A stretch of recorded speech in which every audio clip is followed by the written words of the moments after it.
Well, that explains that. Hi, friends. A little technical snafu here, real quick. We'll fix that up for you. Ta-da! Hello, friends. How's it going, everybody? Welcome back to Roleplaying Unlimited Wednesday night adventures, chicanery, fiasco, TPK, whatever you choose to call it. Thank you all so much for being here. I, of course, am your host, Tragically HP, coming to you live from the 100th Meridian, where the Great Plains begin. Got a bit of a different setup here, and a blast from the past as well, and another technical snafu in need of adjusting, but let's get rolling here ASAP. Ah! Yup, good evening. Yeah. Hello. Well, Hello. thankfully this party is not facing the demon dragon of Malcors. They are only interested in vengeance. And hopefully we won't be seeing Nihilus tonight. Here's hoping. That guy's getting a little irritating. Hey, I mean, Guanvet doesn't know it, but I'm pretty sure he's over somewhere with a dragon, you know. You think he's getting irritating? Just a little bit. Let's see. Nihilus, what do you think? You wanna take a backseat here tonight, or you wanna jump in? I will put him in my demon dimension. Don't make me. Uh-oh. He senses something. Something is amiss. IQ of 3 or higher, we're all safe. Look, I already have one reason to hate him more than I already did, so don't make me do more. I will roll a strength check. Oh no, a natural 1! I still got an 11.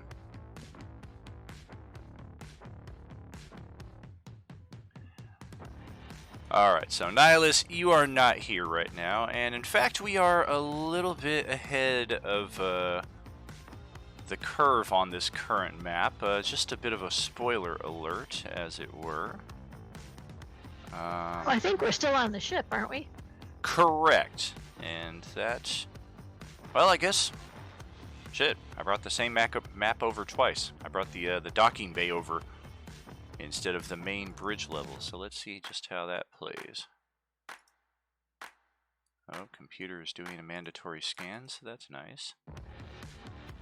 Okay. Yeah, this is dumb. Let's turn off the lighting. Whoop. There we go. So if the lighting is still on for you on our judicial map, do a page reload, and that should reset. Hey Dan, when you get a chance, could you bring in a sheet for my echo? Howdy. Damn, I was hoping you wouldn't notice. Yeah. I was gonna say, even Mirrodin isn't in here. Oh, Meridian? Yeah, he's on vacation. He finally got his PTO for a week off. Where the hell is? Oh, it's over here. All right. Just to remind you, we're not going to be able to make the next game. Gotcha. Okie dokie. Yeah, we will be in Hawaii. Nice. Have fun. Echo.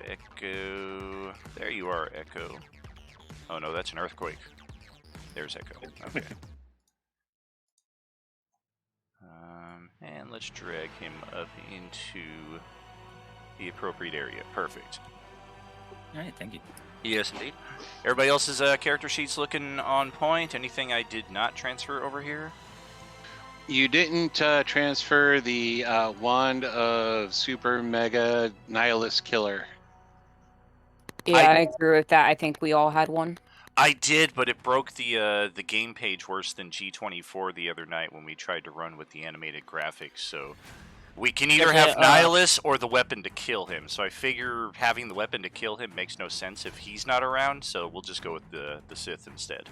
I mean, can it be worse than opening Westy's character sheet? Oh God! Oh, yikes! Yeah, Nihilus does enjoy some perks in that respect, mainly because he's not a fucking wizard with 39 lightning-themed spells that you have to wait for Roll20 to load up. Right? All right. So I did reach out I to got a some of our... question. Oh, go ahead. So while we've been on the ship and everything, I've got these snakeskin boots. Could I have had Gleep identify them for me?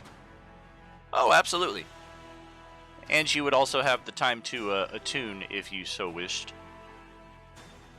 Oh yes, I've done that. So now I have use of my 2 magic items. Yay! Sick. Excellent. Those Just, boots do me so much good now. But I have these lovely snakeskin boots that do require attunement that grants resistance to poison damage and advantage on saves versus poison damage and the poisoned condition. Yes, ma'am.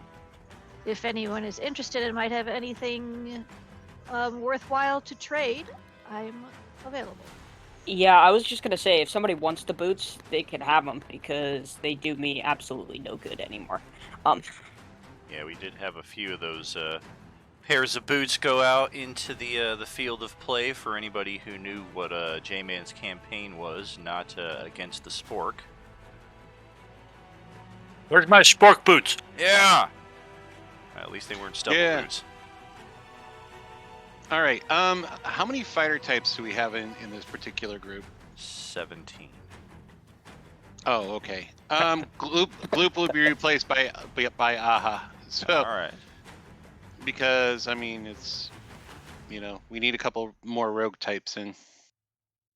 Oh boy. I'm in the back, but I'm certainly no rogue, so.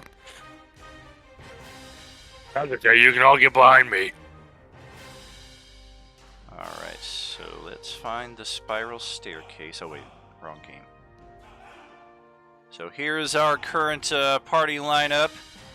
As I mistakenly dropped the wrong map in, we don't actually have our main deck level for this campaign just yet, and this is a temporary game page as it is, so our judicial access here will not be necessary. So for whatever reason, Captain Piper is meeting you all in the shield generator control room for details on our next mission. And I do believe I'm going to be in a similar boat here as far as Captain Piper is concerned, unless... Nope. Oh, there he is. Fantastic. Closest thing I had was a Set here, who happened to also be a Piper. Alright, here we go. Captain Piper. Howdy, everybody. Good evening.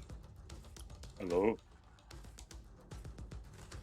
And we're gonna send our officers out of the room, because they do not need to be privy to this information. Astromechs are notoriously reliable for keeping a tight lip on things, so we're gonna keep both of them in here to record the proceedings and pass it on to our original trilogy crew when the time comes.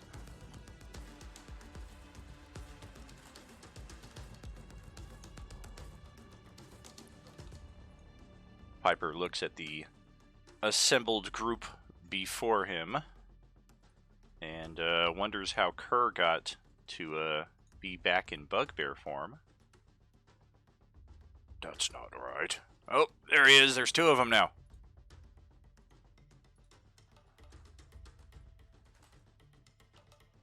We'd appreciate it if you put Newman back. Sorry, Newman. Rest in peace. At least he didn't pick a fight with an Illithalich like he did on Sunday. 1, 2, 3, 4, 5, 6. Okay, perfect. We got our full party here, Captain Piper. As promised, we have information regarding the whereabouts of the Fiend Lord known as Abhadanalia. Sorry, don't mind me.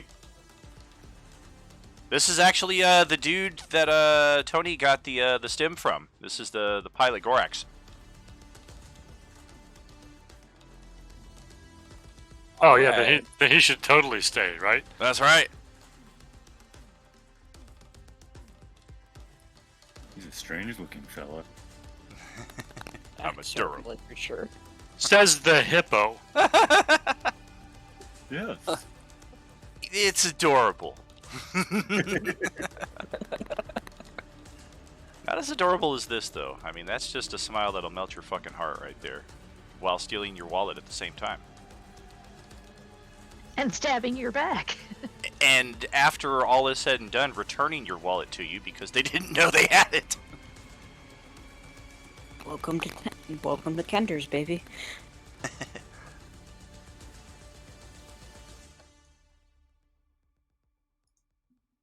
It would seem the Fiend Lord wants you to find him.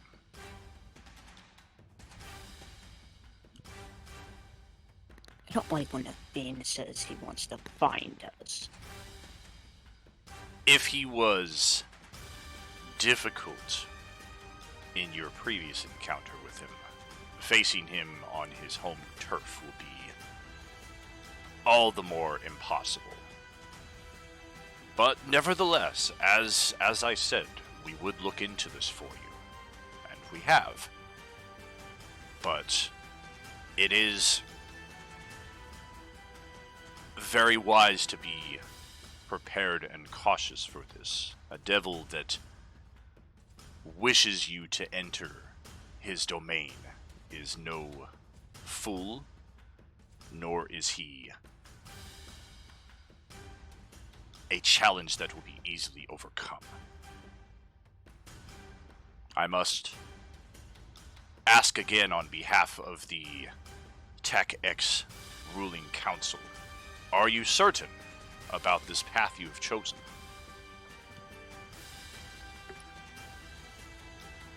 Kill the monster that killed our friend. The outcome, of course, is never in doubt. It is the path of getting there that concerns myself and many of us. And what path is that? His planet? As best we are able to ascertain, Apollinalia is the archfiend of the 7th layer of hell. I don't wish to tell you what you already know, but if you are unfamiliar with the 9 levels of hell, passage to any of them is only possible in a linear fashion, with the rarest of circumstances. One must first make their way to the eternal battlefield of Avernus, appropriate a ride upon a ship or a ferry, preferably one helmed by a competent captain, a trustworthy captain, one who can take you down the river Styx. It would appear that since this Fiend Lord is prepared for your arrival, your presence will not only be expected, but certain trials would be laid ahead of your path. It is my belief, as well as the belief of the ruling council, that this Fiend Lord will attempt to chip away at you as you make your way through the 6 layers preceding his, so that by the time you arrive at his palace, you will be but putty in his hands. He will mold you, he will tear you apart, he will melt you down as he sees fit.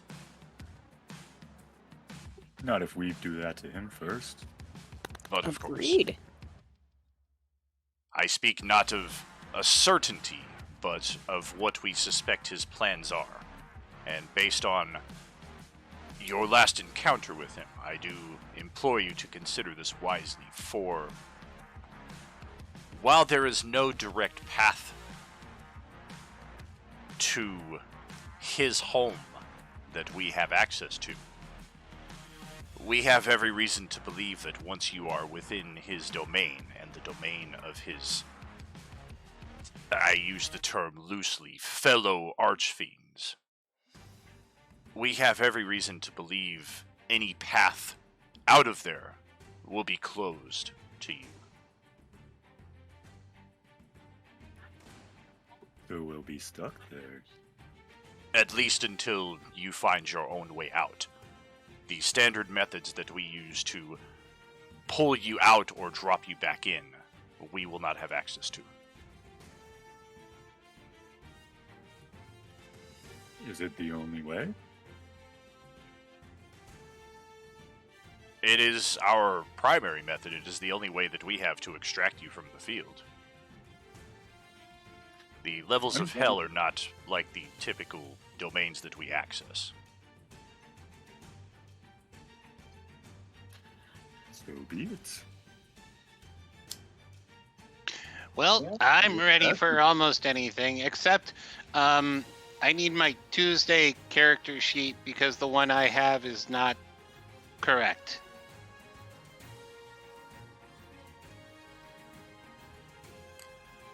Alrighty.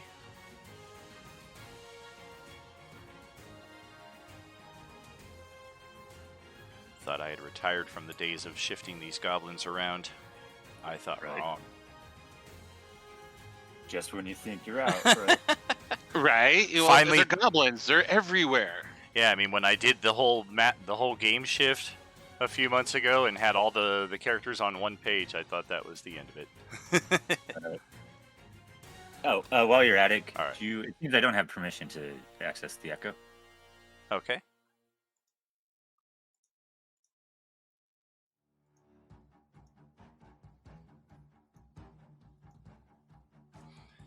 Damn, what flavor are we smoking today? Watermelon mimosa. Fucking A. Tasty, tasty. Alright, so we got that. Dawn, double check. Make sure we got that right for you. David, likewise, you should have access to the Echo. Thank you. Yes, indeed. Otherwise, are we He's prepared here, to but I roll? don't have control of him. Oh, gotcha. It did that stupid thing. Okay.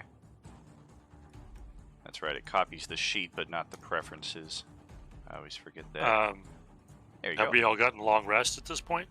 Oh, yeah. Yeah. Plus at least between 4 and 7 days of downtime, depending on how many you need. So if you've got tomes that you want to read, if you've got That's items you perfect, need to thank you. attune to, good deal.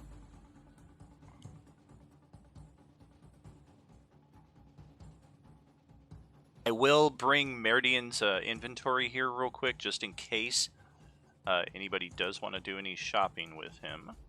This would typically be the time that we would do so. I unfortunately do. I'm like just short of the gold I need for the item I want. Did you add in your 2,500 gold pieces for your annual at the beginning of the session? Oh, I thought that I got that at the end of the session. Start of the session. Let me check how much gold I have. Yeah. Um, Where the hell is the inventory? Goodness gracious, these game pages are massive. I have a handout entitled Food with a question mark after it. I need to delve deeper and find out what that is. damn, I am like 430 gold short. Oh man, if it was 420, I could help you out. Oh wait, hold on. Oh wait, no, I'm not sure. I'm forgetting I get the 25%. Oh, woo, woo, woo. Fucking idiot. All right. I have a feeling the food thing is probably some alligator soup. Yeah, probably. Athlete's foot soup. Let me do the math and then I'll get back to you. I already Alright. remember how much the item is. So. Gotcha. Meridian's inventory is ported in. It is at the top of your journal as usual.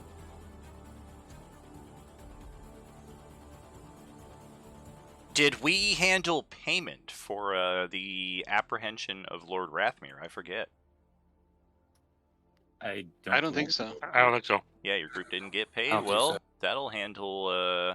That'll take care of some money issues as well. Lord Rathmere, very valuable target. We've already gotten some excellent information, and you guys brought him back relatively unharmed. Yeah. By his own admission, you guys didn't damage him at all. He unfortunately kind of hurt himself by that bad draw from the deck. So Special bonus in that respect, each of your characters are now 7,000 gold pieces richer.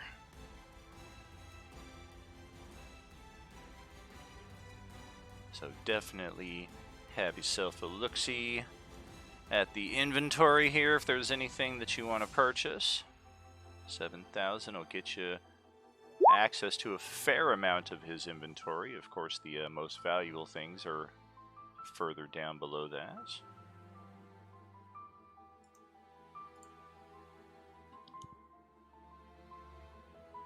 It's funny to hear the differences in opinion over what's a lot of money and what's not, because depending on your subscription levels and your path in-game as far as treasures that you've found, our Sunday morning group was offered 4,000 gold for completing a mission, and they're like, "What? 4,000? That's paltry. We want more money."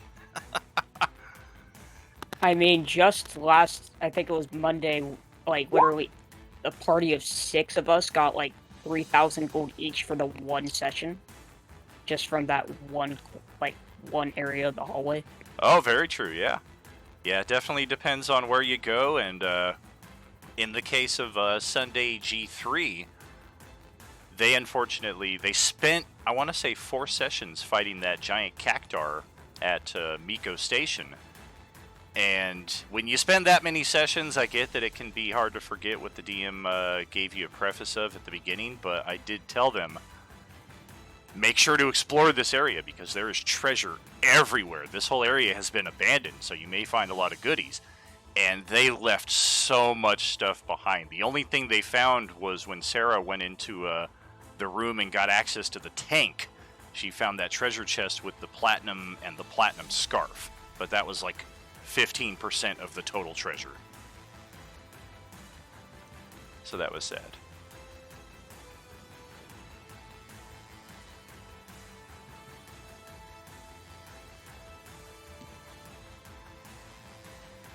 We do have somebody who can't good play. chunk of my change. Sorry, good. Oh, go ahead. What'd you buy? Sorry, I didn't.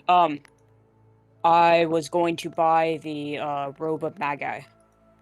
Oh, damn, the robes of the Archmagi? Yeah, Arch Magi. Woo! And I would be able to attune to that while we're here, right? Oh, definitely. Yeah, Okay, this could all sick. be done during the 4 to 7 days that we have off.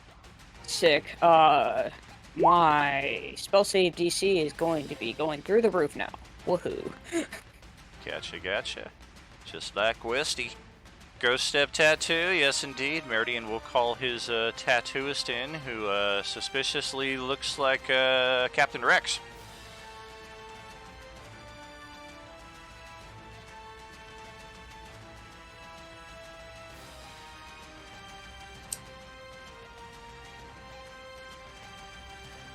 This apparatus of Qualish looks super neat. Oh, definitely. That's a fun item.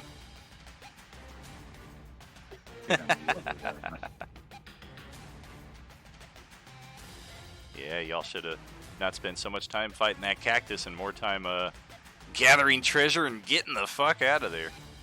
Because we still didn't kill the cactus.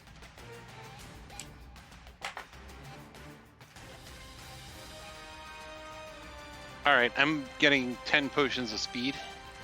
Damn! David, I don't know if your microphone is farther away from you than usual, that you're coming in kind of soft today.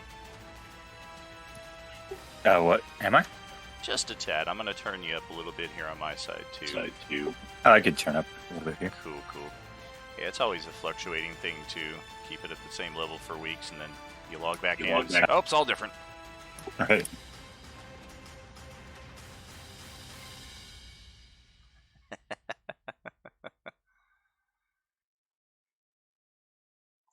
What was the joke last Monday when I was like, "Hey, how come none of you guys want to go separate and explore this this hallway?"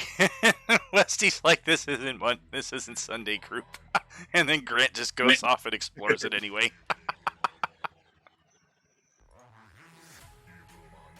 And Steven's watching in Twitch chat. He's like, "What? What are you talking about? I challenge you to trial by combat."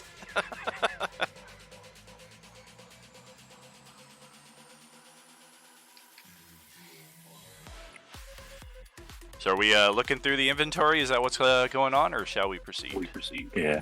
Sorry, looking. No worries, no worries. Feel free to Hold on, chat Gil's, about anything that you're looking through.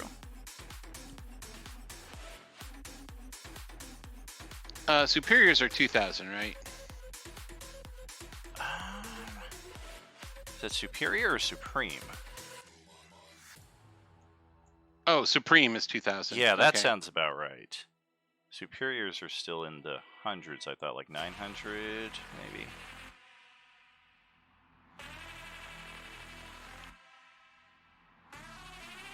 I don't know. It's a long list. Yeah, Potion of Supreme is 2,000. Potion of Superior is something less than that, but more than the Right. 400 or so that the graders go for. How much can I get for those boots? If you're gonna sell the boots, he will give you 1,500.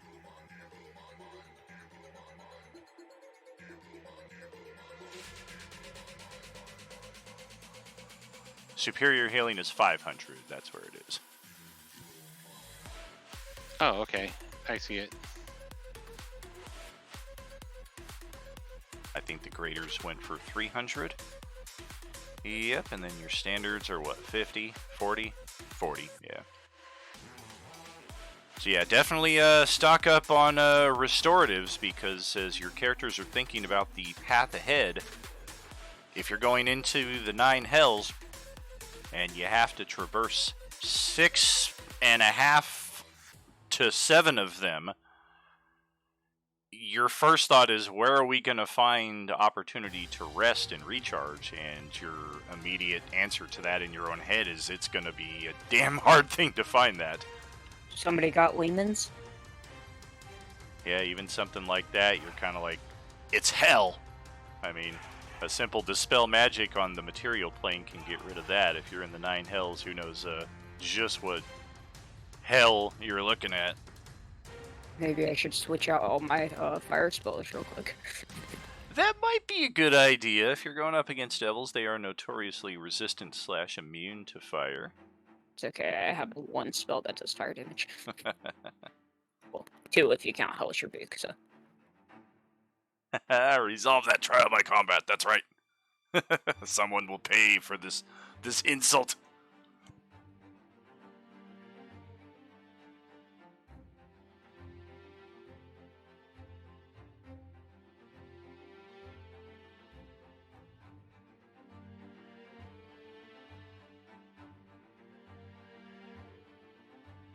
As I was starting to say earlier, though, we do have the same person who teleports our characters in and out of the battlefield. They have the plane shift teleportation prepared that will get you to Avernus, and then from there it's a kind of find your own path, and hopefully it's the right one.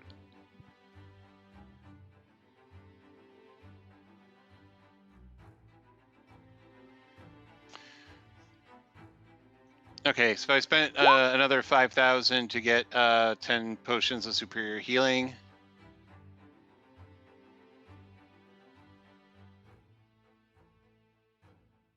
Alrighty.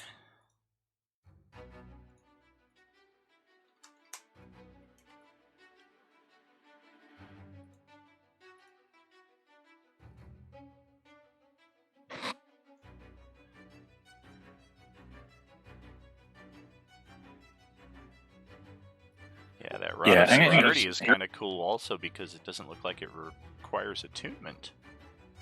Which one? The Rod of Security that Justin posted there. Oh yeah, no, that's supposed to be a lot of fun to to play with, and could be kind of broken. It can be. It is a huge chunk of change, though. Yeah, you can only use it Okay. once every 10 days, though. Oh, yuck. Ooh. Well, I have a potential solution, but it is more expensive, so we'll see just what potential we have in this. Oh, I'm actually going to have to exit the game to bring this in. Continue.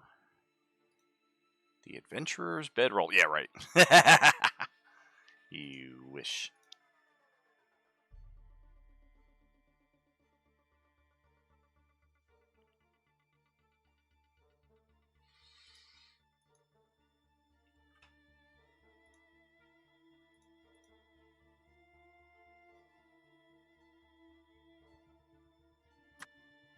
All right, I'm getting 5 potions of supreme healing and then 5 things of glue. 5 things of glue. Yes. You're gonna glue the potions to somebody, please. Oh no, they're unrelated purchases. Damn. But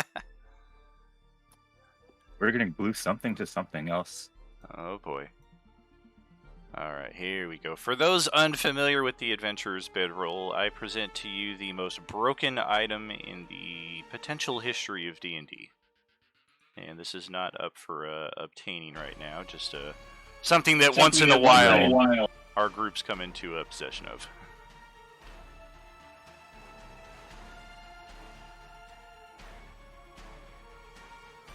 Yeah, when you first brought that in, I was like, what the fuck?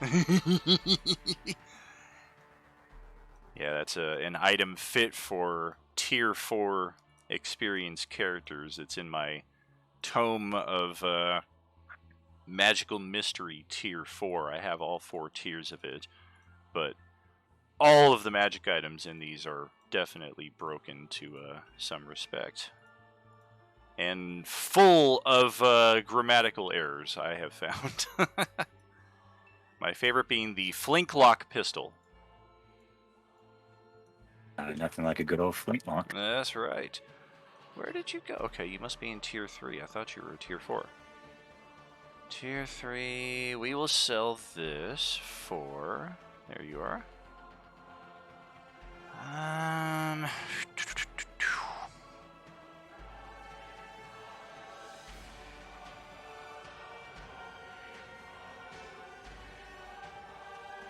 Another spelling error. Okay.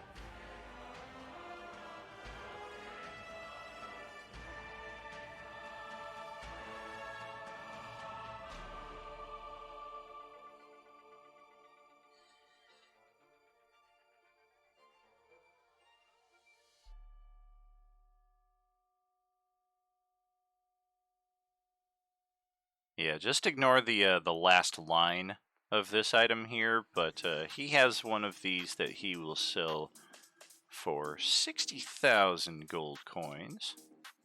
Some of you may have seen it posted in another channel a few days ago.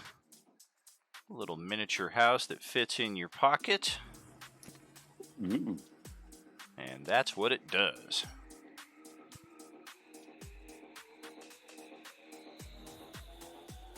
Again, ignore the very last line there. Yeah, it doesn't make any sense. If the house is damaged, it reforms when it's small again. Yeah, like, my guess is it can't be destroyed like most magic items, so it'll reform back to its normal thing if it's small, but what does the house being damaged have to do with that? Like, they missed like 5 or 6 words between damaged and it feels like. I think all it would need is a comma. Like, if the house is damaged, it reforms small. So, like you speak a command word, it grows. You speak another, it shrinks. Right. So when it shrinks, it reforms, I guess.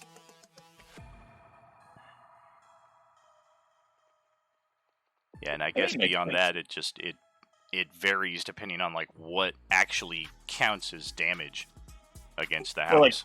Oh, you mean like a broken window versus burnt completely down? Right, yeah. Like if somebody tries to assail your house, like some stats may be called for in that respect. But that is one potential option. He only has one of these though, so if your group snags it up, SOL to the other groups in play. Sorry if you're watching there, friends. The Flintlock. The Flintlock Pistolier. Okay, I have a few things I'd like to get. Woo, woo, woo.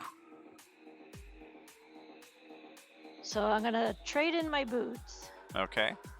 for the 1500, and then I'm gonna get 10 superior healing potions, 10 potions of invisibility, and 10 potions of speed.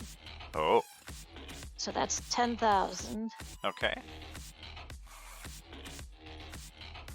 and then minus the 1500, so then that's 8,500. 85, Gold. correct.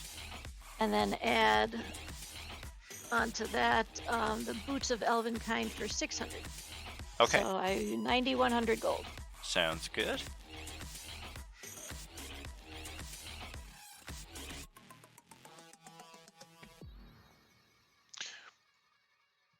Okay.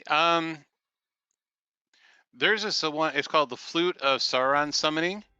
It's a wondrous item. It's uncommon. It's I found it on the Tuesday game sheet because this game sheet is missing a lot of items and such.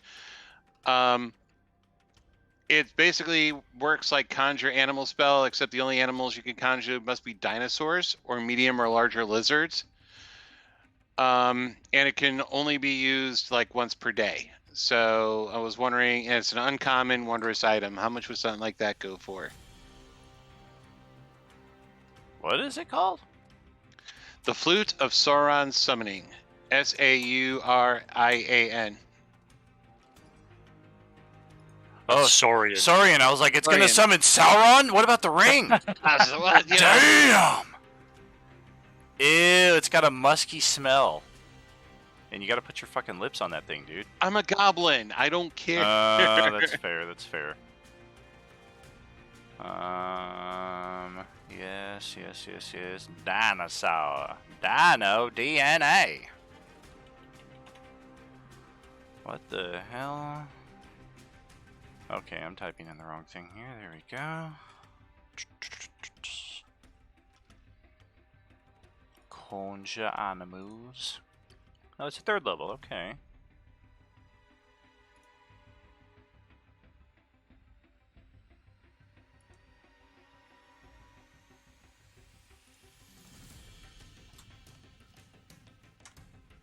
Searching.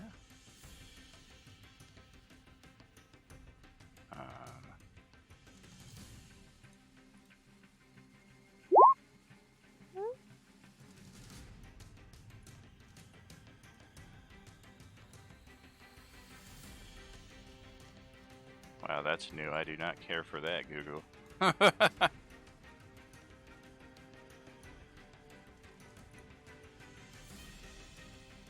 Gotcha. Okay. Something like that. He would say 1,800 gold. Sold. Cool. Alright, so we got that. 3 potions of speed. Gotcha. Just a reminder on our house rule for potions, it is only potions of healing that you can drink with a bonus action. All other potions do take a standard action. Unless you are that special subclass of rogue. There is one subclass of rogue, I believe, that can take any potion as a bonus action. Yeah, that's the thief subclass for the rogue. They That can sounds use, right. Yep, Gale Fast- has that. Yeah, Nice. Yeah, I didn't yeah, want it's to. for I didn't want to fast remove hands. that ability entirely from them, so it's cool that everybody can do it with healing potions, but the rogue, the thief, does still get that nice little unique bit. Yeah, they can use. I believe it's just objects. They use objects action for. Oh, damn. That's Right. So she could throw down Caltrops as a bonus Yeah. action versus a full round action, which Oh, full that's action cool. that somebody else would need, and things like that. So she can actually, I believe, she can also use like Alchemist Fire as a bonus action because it's using an object. Huh. Yeah, anything that's like throwable or anything like that, other than like a weapon, I believe she can use. So she can draw all 22 cards from the deck of many things as a bonus action? Sick. Oh, she could do so much more than that. Can we buy like 20 of those flutes?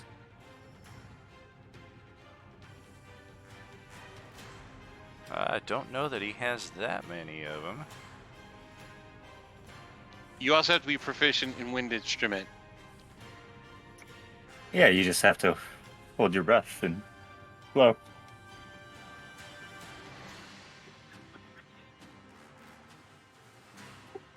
I mean, you could use it over and over and over again, right?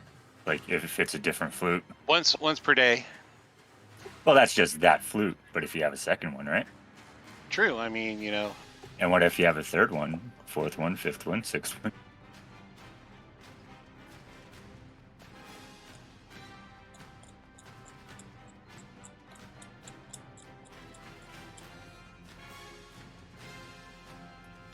I was just kidding, by the way. You don't have to consider that. I don't know if you're going to give. That's how I took it. That's why I'm not like responding with how many he has. Yeah. Yeah, I'm not going to be that cheesy. Oh, I certainly would. I'm good with all that. There's counters to everything.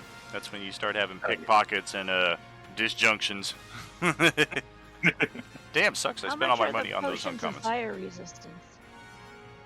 Oh, 300. I just found him. Ah. It's If you're potion of looking in there- resistance, and you select which resistance. If you're looking in there, can somebody look for how much half plate plus 1 half plate would be sold for? All right, I'm gonna grab 10 potions of fire resistance. Okay. I don't know what you did last night, Richter, to fix the little happening on your headset, but it seems to have come back suddenly. I didn't do anything, so I guess it just fixed itself. Well, don't do anything again, and hopefully that's the case. Alright. Whoever was asking, if you search like +1 armor, +2 armor, +3 armor, that'll give you the prices. But +1 is 1,000. Plus 1 armor is 1,000, okay. I'll add that because I'm just going to sell my armor since I have the robe now. And then +2 is 6,000. And then that's not counting the cost of the base armor Oh, itself, right, of right. course. Yeah, sorry. Oh, it's 1,000 plus like probably like Correct. So if it's like 500 or whatever. Yeah. yeah, if it's like plate, I think it's what 800 or some shit.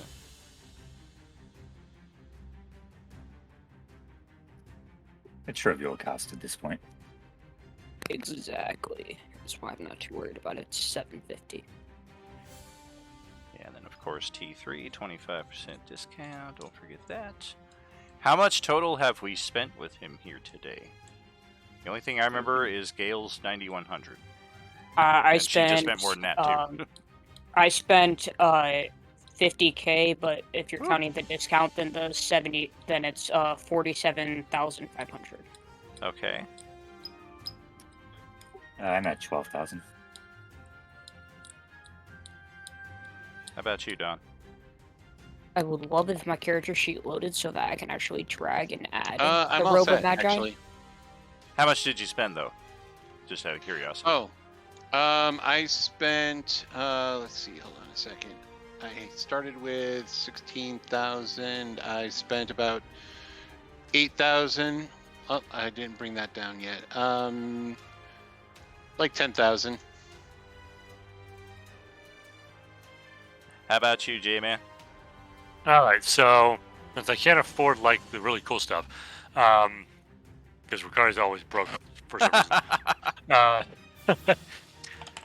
I'm thinking I want to do a portable hole, and I want to see if he has basically the stuff that makes a cloak of Elvenkind, but large enough in like a sheet to cover the hole when it's open.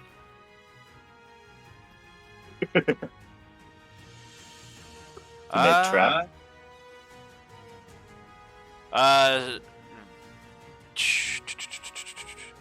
Spell it out for me. What are you thinking? Well, basically, since we don't have the means to make a secure, like, resting spot, I can use this portable hole as a place to camp and cover it with a camouflage blanket.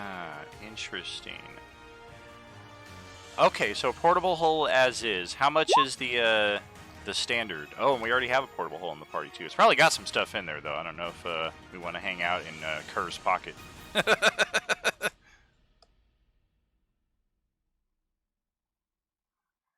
Yeah, since this one's supposed to be for like the group to rest in, so I wouldn't really want to have a bunch of stuff in there. It's gonna take forever to get the smell of bugbear out of there. I am a bugbear. Well, the biggest problem I see though is that everybody has to remember to take off their bags of holding before going. Oh my in. god! And then what? We just leave them sitting outside. Not when it's open. When it's open, it's on this plane. It is not a demi-plane. It's only when you close it. Is that right? Yeah, it's just a hole in the ground when you have it open. There's no actual, dimensional anything to it.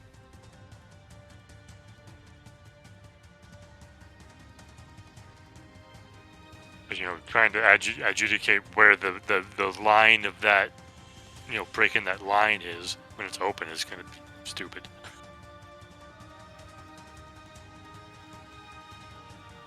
Yeah, I guess I just want to look that up real quick because Nah, nobody's ever willingly put one inside the other, and I've never heard any Placing- caveat to the effect.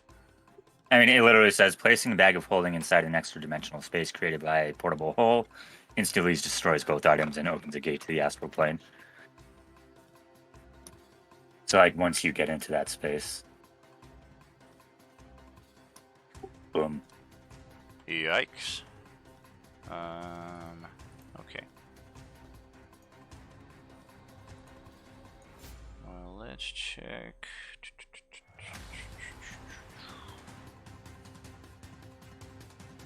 How many dice is the superior healing? 8 die 4 plus 8.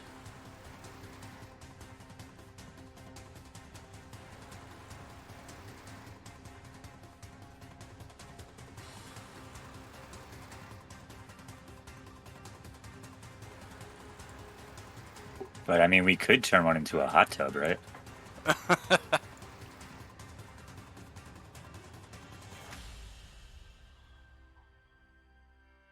Alrighty. Correct, yeah. Once you place the portable hole and open it up, it says that it creates an extra dimensional hole. Okay. Damn. Otherwise, yeah, he would have the stuff for the enlarged Cloak of Elvenkind, but yeah, we just kind of have to figure out where do we stash the bags of holding and the other portable hole while we're resting up. And maybe that's just a simple matter of who's on watch. They hold on to the other extra dimensional shit. I mean, there's always a way around it. Yeah, I mean, that's not my problem. This is my hole. Right? I don't have a bag of holding. This is just me to sleep, motherfucker. Exactly. I'd say for a blanket size there, quadruple the cost. So 4,000 for the Cloak of Elvenkind, but it's like a tarp of Elvenkind. Tarp of Elvenkind. Yeah. So, okay, so 4,000 for that, 11,000 for the hole, and then I have a 25 discount? Heck yeah. Alright. I should be able to just afford that. Okay. If you guys didn't piss off Gleep, he has Mordenkainen's Magnificent Mansion spell. Oh, God. Yeah, but we don't want to have to deal with him. Well, you guys have spent a considerable amount with Meridian today, so he is going to toss in a chest of superior healing potions. 13 of them, a baker's dozen. There is how many of us? 13 potions of superior healing. You guys can divvy those out as you like. No, yeah, I was asking how many of us there were. Oh, gotcha. Looks like 6. 6. So someone's gonna get an extra potion, basically. All of us get 2. One person gets 3. You said there were superior. But when you recount them, there's only 12. This guy wants the extra potion. I mean, I was gonna say I don't really care. I already have 4, so I'm just gonna take my 2. No, you'll probably find it in Katarina's pocket. Hey, I mean, is he wrong?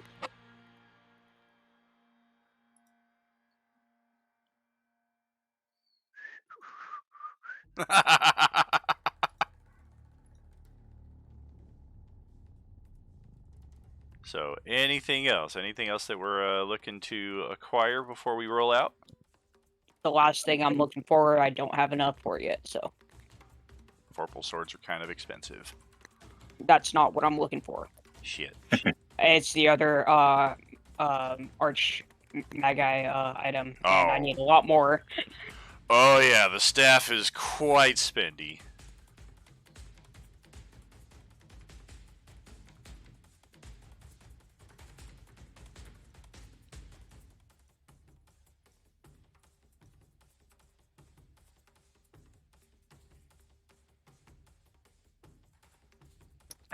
You said those were superior potions, right? Correct. Okay.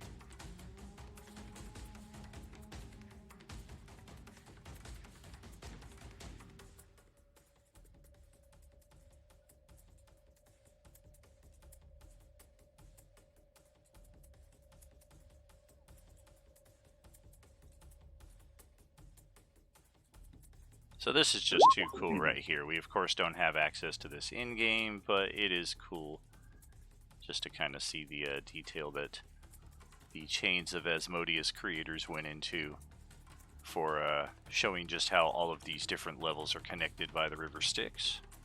Okay. That's cool. Avernus being the first layer right here where we will begin.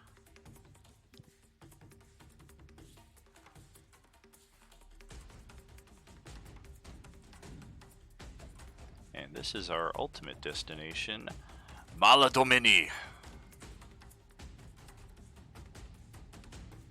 Bless you. Abogugu!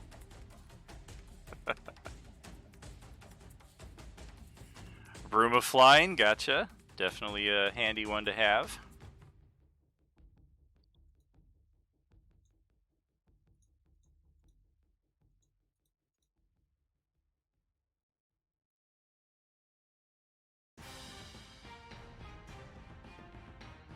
Oh, Karak's just drawing his own bridge.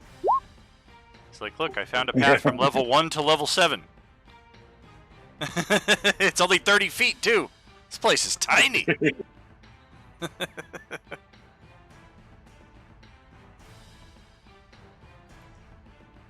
Man, that's Yeah, we could get there in 3 turns. Holy shit, that's fucking smaller than Justin's world. It's smaller than the staircase. Oh, man. I don't know, that thing was pretty fucking humongoid. What the hell is the erase button? Oh, there you go.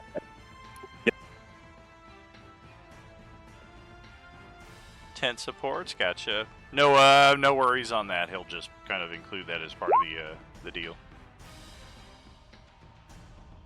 Goodness gracious, I'm getting an alert like every 3 minutes here from Twitch. Like, check out your profile on Twitch. Check out your profile on Twitch. I'm like, what? I'm live right now. What do you want? Right. Is something happening? Are we getting new subscriptions? Is somebody following? Like, what's happening? I can see it all happening. It's like right Navi here.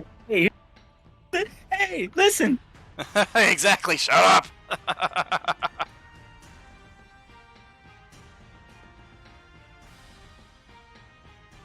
They're looking forward to it, right? A purpose that isn't money. Oh, damn.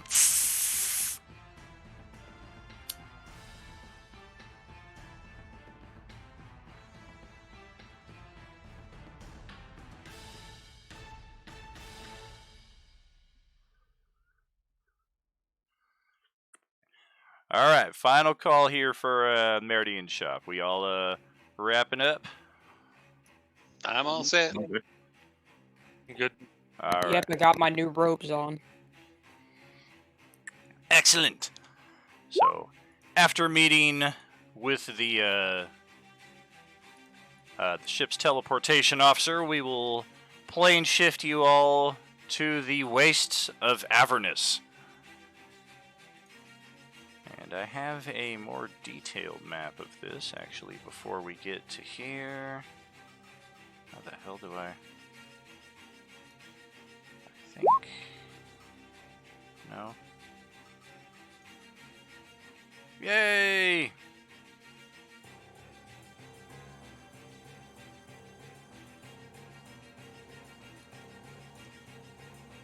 There we go. Pretty similar to what some of our players who played in our Baldur's Gate Descent into Avernus campaign are familiar with. Few additional features. And speaking of the Descent into Avernus campaign, not only was it the very first campaign we ran here on Roleplaying Unlimited, coming up on 3 years ago now, but the results of that campaign, once again, we are going to tie another campaign into the Coalescence. I did try to get as many guest stars for tonight's campaign as possible from our Baldur's Gate Descent into Avernus campaign. Unfortunately, the only two I was able to get are the two that are already here, so Justin and Dawn will be taking double character duties here tonight, playing the characters you're familiar with here, as well as reprising their characters Nadir and Selephiel from the Descent into Avernus game. I thought we got out. You could have, but you guys went back in because you guys wanted to rescue your companions who were killed. Oh, Yes, Leffield definitely stayed, but he's probably lower level because I didn't play him near the end. Correct. He's like 2 levels lower, I believe, than Nadir, because you came in with the Tiefling for a while there. And we do have other companions that are part of this group, but in the same adventure of trying to find paths that will get our missing companions restored to life. They are currently just in different areas, so that I'm not NPCing a bunch of people. But yeah, we also have Flanagan, who was a fighter, a Zap Brannigan type character. And then we had Pyra, played by Katie, who, true to form, was a rogue. This time a Fire Genasi rogue.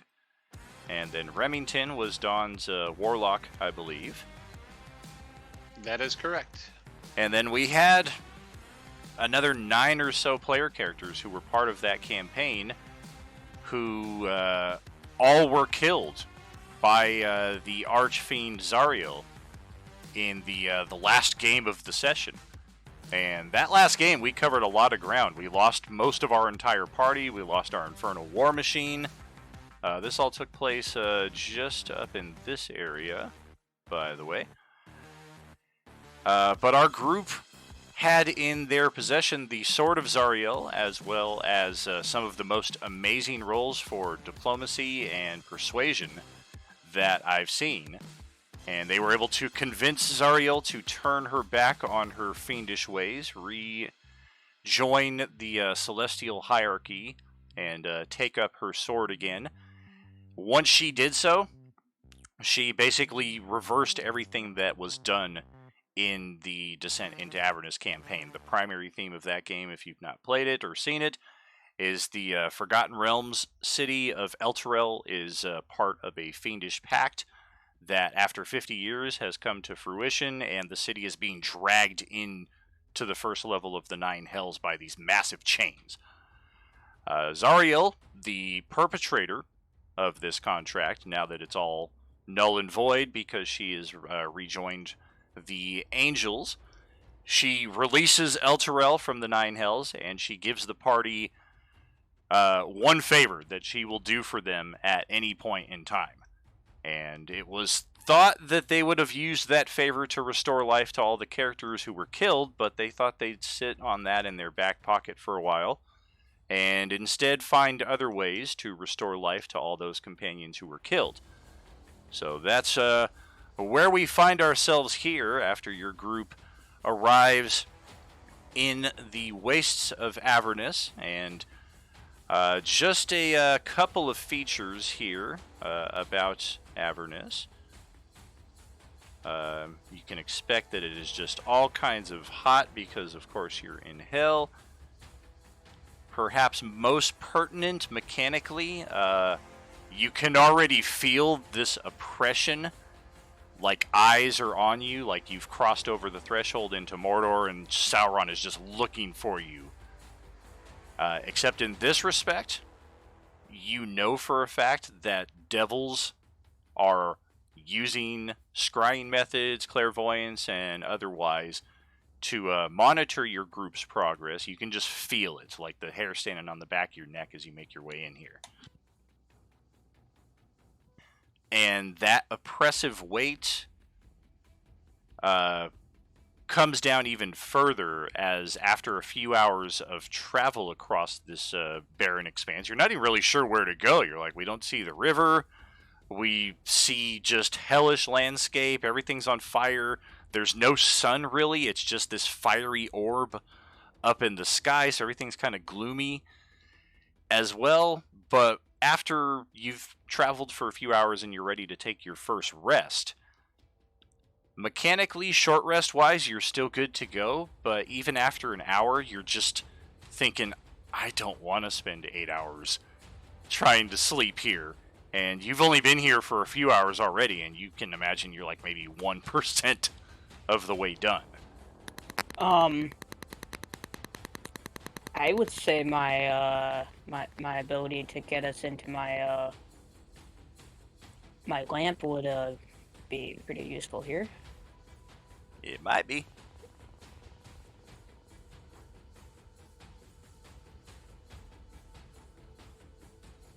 Aha's feeling quite at home, just washing himself in the evil that's around him. Hmm. I mean, technically, so is Ricari. I don't like this place. I mean, Ricari is a lawful evil paladin of conquest who's immune to fire at the moment. So I'm like, I don't know what everyone's so upset about. It's hot. This Where is do we- exactly what I expect hell to look like. They didn't tell us which way to go, did they? Don't No one think thought they to ask, did they? We need We to need find to the find river because the river's how we get to the right level. Okay. Crumb tries to use his hippo instincts to sense where the river is.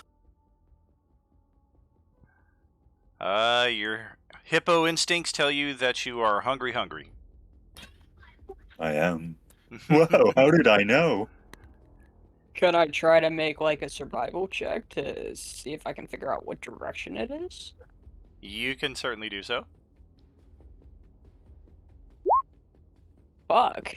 Well, not only do we not know where we're going, but we have no way of being prepared for this, as in the midst of our short rest, we do what we do. I mean, it's time to take our boots off for a minute, stretch our legs out, whatever it is that you like to do during your short rest. I know I would fucking take my boots off, but you do you. But almost unanimously, everybody reaches into their pack for a bite to eat. And as you get a little bit of a snack, you realize that, like all your food is rotten, or it just tastes like gray ash. Like everything is just horrible. Like even if you bought some nice trail mix for the road from Meridian just a few hours ago before you rolled out, everything is just fucking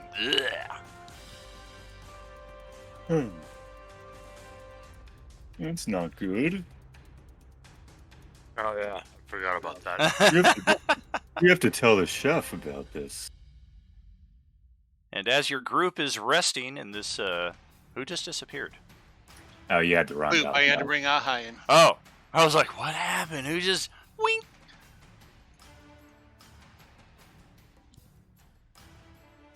So we are resting here, and we spot a pair of individuals approaching, and likewise for those individuals, you spot an unusual mix of characters just kind of lounging around or seemingly lost, trying to figure out which way to go here in Avernus. You've never seen them before, and this is easily...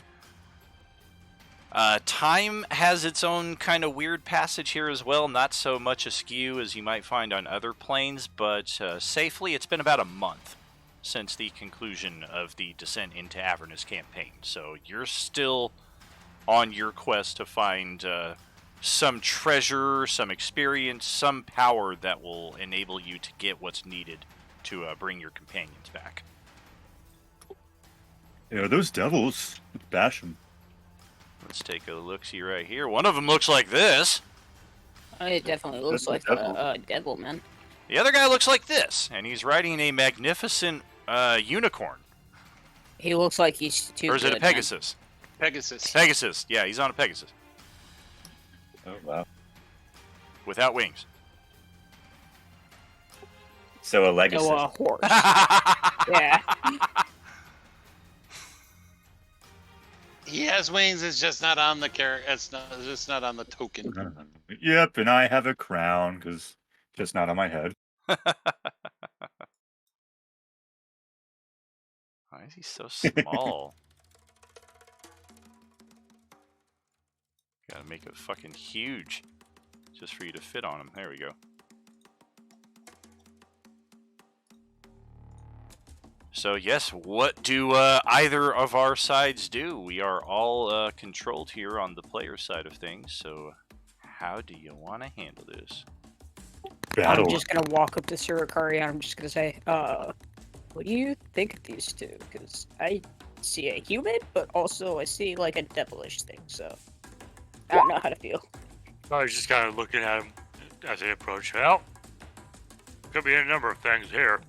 Could be dead guys, you know, petitioners, what they call them, who are, you know, dead in hell and might want to like fuck with us. Could be demons who might want to fuck with us. Could be adventurers who might want to fuck with us. So basically, they want to fuck with us. Okay, got you. Well, I mean, it is hell. Don't forget that. Oh, I know. That's why I really Rebels like we should do something. Um, As I see Crumb walk past me, I just facepalm. Welcome, adventurers. The angelic-looking paladin says, I turn back to the party and say, yes, he's definitely evil. The Hello, tiefling, denizen of hell. We seek a river. the tiefling, who also has big bat wings coming out of his back, will be like, "You are quite a mix, aren't you? Are you all dead, or are you adventurers?" We're here to Where- kill someone. Crumb. What? We're adventurers. Oh yeah, we're adventuring to kill someone. Well, I mean, most people who come to the Nine Hells, if they're not here to kill somebody, they probably wouldn't be my friend. Oh, who are you here to kill?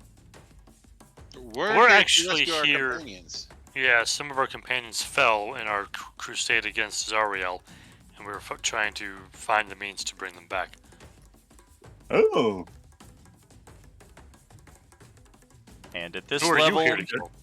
at this level of play for the characters who have just made their way into hell, the name Zariel, you're familiar enough. That is he's the the ruler of the first level of hell. So these guys are just saying that they defeated her or what have you. well, I mean, if these wimps killed Zariel, we could kill a potato. Easy peasy. I don't think it's that simple. Who are you here to kill? A potato. A potato? There's no potatoes down here in hell. Well, I mean, there might be, but you wouldn't want to eat them. Well, he's not on this layer. He's down on the other layer. There's a potato layer? A potato. Your yeah. Crumb, your wisdom freaking amazes me sometimes. Yes. Thank you. The tiefling kind of looks over at Guan Vei, then goes, "A potato?" A potato speak- Talia. Is this the leader of your group? I wish not. Ricari goes, No, "Hell no! he's back on the spaceship. That's Who just leads- your. That's who the guy who leads pays you. I just I'll I, speak for us." yeah, I just look over at Ricardo. I'm like, please speak.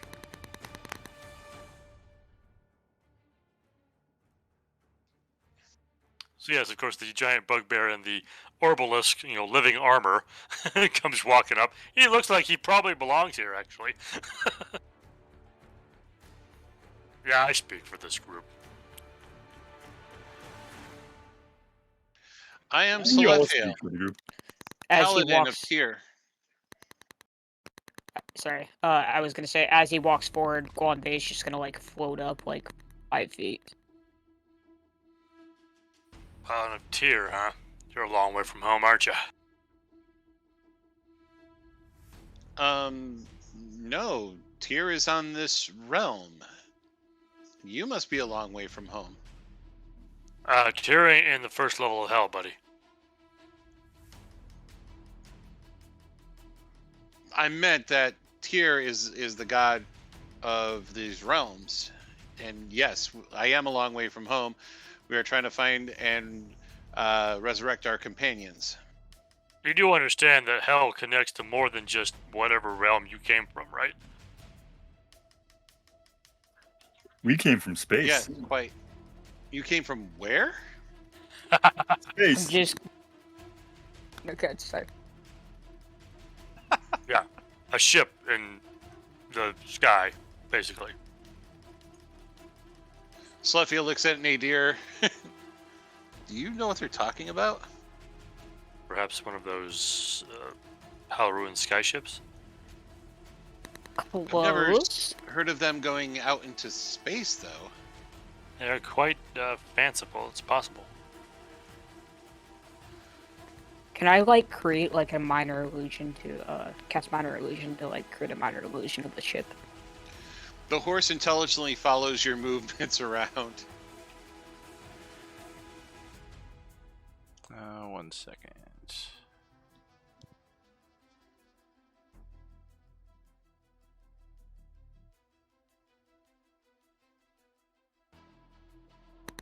Kerr. Yeah, Nadia kind of looks over his shoulder as Kerr goes back to her. It's like, and then he kind of shrugs. So, you're here to kill a potato? I mean, is that really what it's called? A potato, Talia. A pardon potato. What? Pardon all you. Dan, do I still have the shield, or did I He's get on rid the of that? 7th one. I believe you have the shield. Okay, I still have the shield, so perfect. Thank you. Uh-huh. So, and then Ricario will say, now we're out to the Archfiend of the 7th level. I can't even say his fucking name anymore. Potato. All I can hear is a potato now. Fuck, thanks, Crumb. The next time Crumb says potato, one vet's gonna fly down and sock him in the face. Oh. Don't do that. You'll get hit and it'll hurt a lot.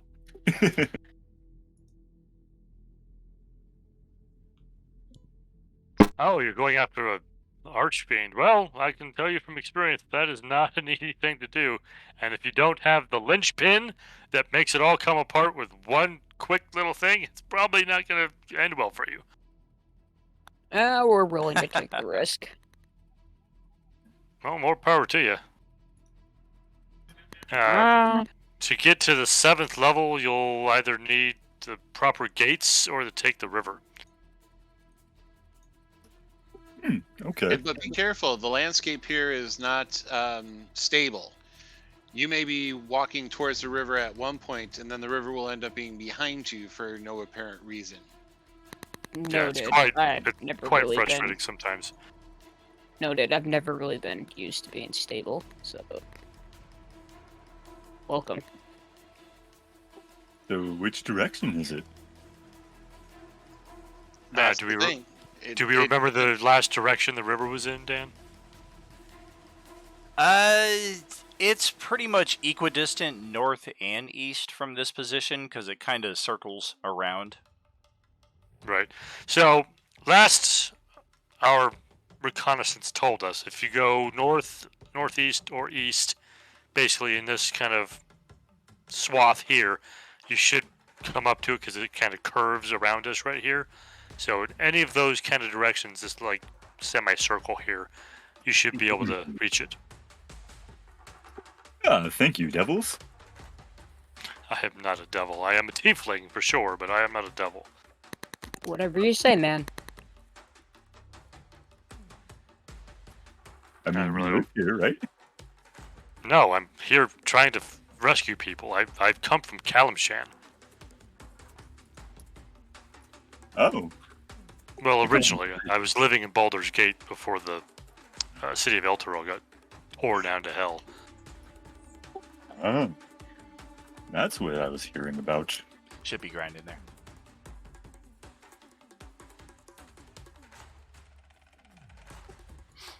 Oh.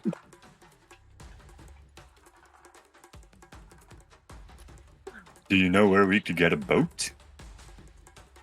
Probably on the river.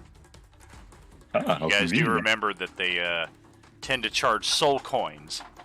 Yeah, I was just about to mention Oh, that. not this soul coin thing again.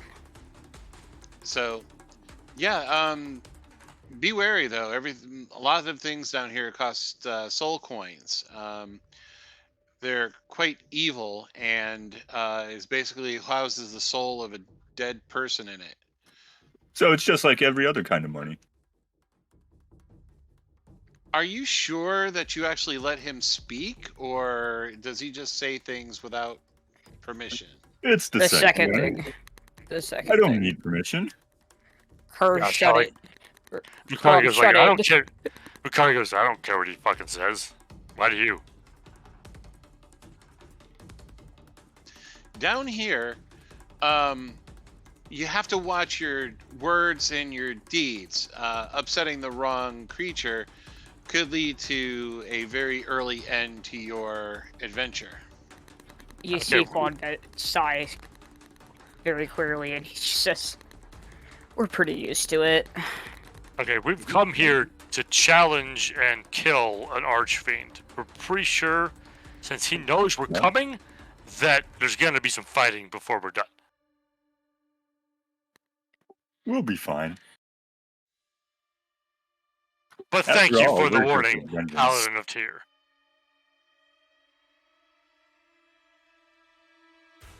I wish you all good luck in your quest. Same to you. Passive perception Yeah. of nothing. We need passive perception. What the fuck are you talking about? Everyone can hear a cacophony of squawking chickens. Except, yeah, those are very, very nasty abyssal chickens. They don't fly. They tend to hop around, and yeah, as we can see, they're not very pretty. I guess beauty's in the eye of the beholder. That's a duck. Duck in a dungeon.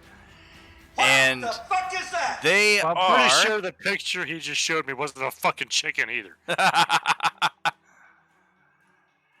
They are getting the hell away from something here to the south. Oh, And they are going around and through you as best they can. They don't pose any danger whatsoever. If anything, there's a brief moment of, oh God! And then before you know it, they're just kind of through you and over here. I wonder how they taste. Can I try and grab one? Yeah? Okay, I try to grab one. Easy peasy. Yeah, you can snag one of them up, and they have like 2 hit points. So if you want to crack it and prepare it for later, it's one of the few edible things down here, but it's just incredibly fatty and greasy. So it's not even really the best meal, but it's one of the few things that doesn't taste like ash. Okay, I'm just gonna put it in my bag for now. Very cool. I have a pet chicken. Yep. I'm gonna Coming. pet it and feed it and love it. Yeah, I've okay, been something's coming. searching for you for some time. Welcome. I see you found new friends, Nadir. Celestial. Oh no, we just met these guys. We don't know. Let's go, guys. Way to back us up, man. So, what brings you here? I've come to reclaim that which is rightfully mine. This realm. And ownership, dominion of all within it. You are all that stand in my way. If you would be so kind as to die! And we're gonna get some initiative going here. As That's what I was getting ready for. the former Archfiend of Avernus, before Zariel took over, i.e. known as Bell, he's here! So we're going to start this off by facing an Archfiend. Nadir's like, you can have it. I don't need to die for that. And he's got 4 of these nasty devilish things here with him as well, who will also be rolling initiative. So yeah, go ahead and get your initiatives going, and let's see just what we're looking at. We'll roll initiative, then we'll take our halftime, and then we will come back and see what happens. Yeah, I think I'm popping a once per long rest thingy here.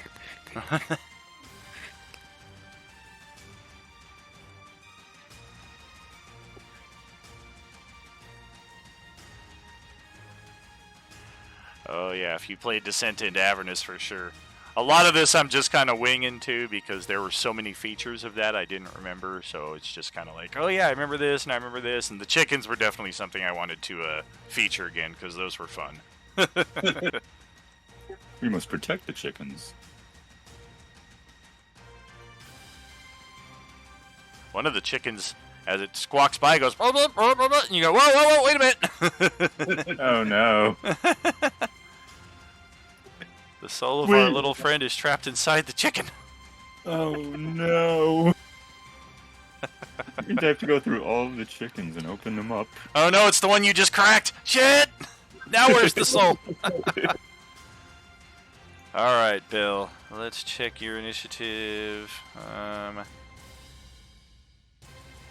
No advantage on initiative. Alright.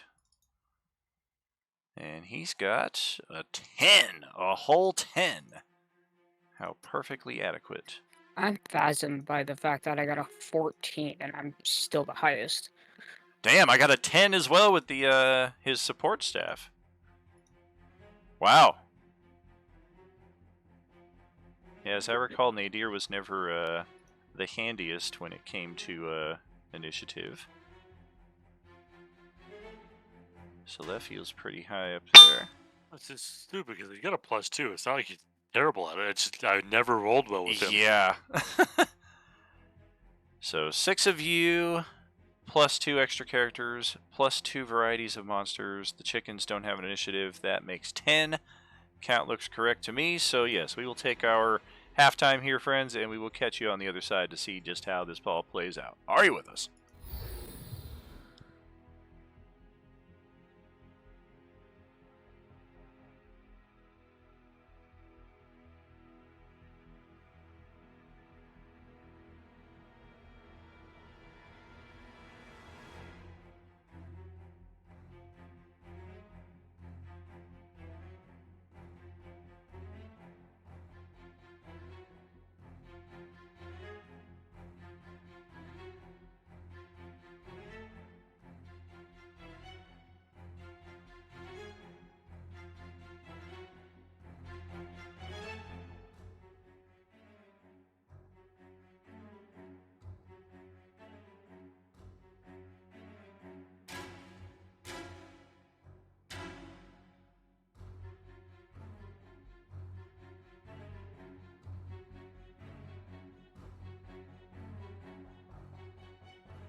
Let's fight! Round 1. Indeed. Well, just as a brief tack on here, we handled during the break, we have some reinforcements in the other half of our Baldur's Gate Descent into Avernus party, the other half that survived anyway.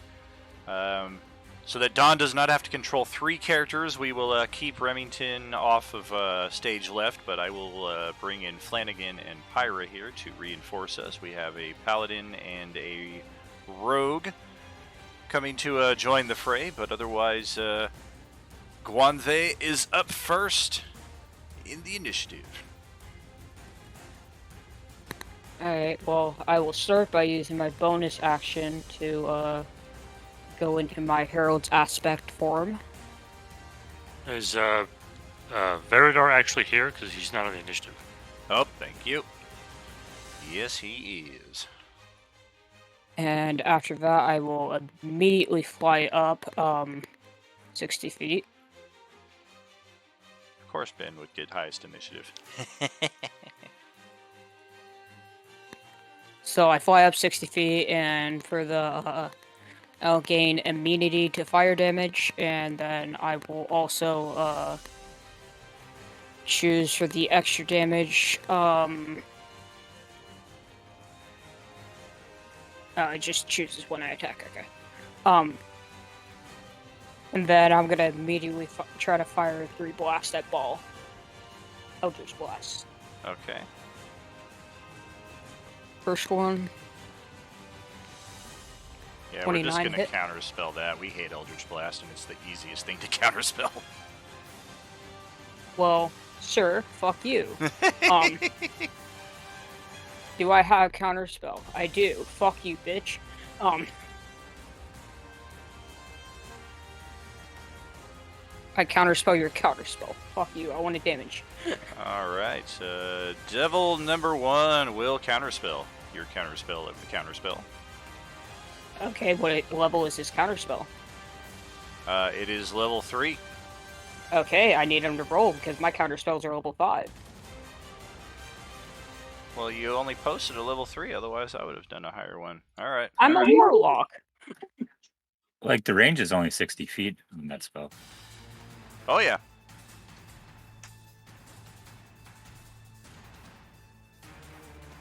Yeah, they're not No. that far from us, so.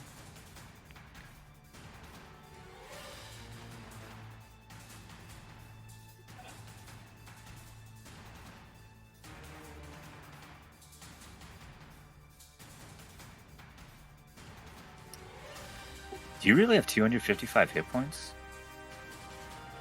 That's what it calculated as, but... Alright. This one will have to default to the counterspell, since the first one did not get it. Alright. Oh, for fuck's sake. So is he 5th level counterspelling, or is he rolling? I roll it right there. I got a 16 Oh. on the die, plus Okay, my modifiers. bad. Yeah, the first No, guy you rolled could- and got a 6, and no, nothing doing. Alright, well, screw you then. It's the end of my turn.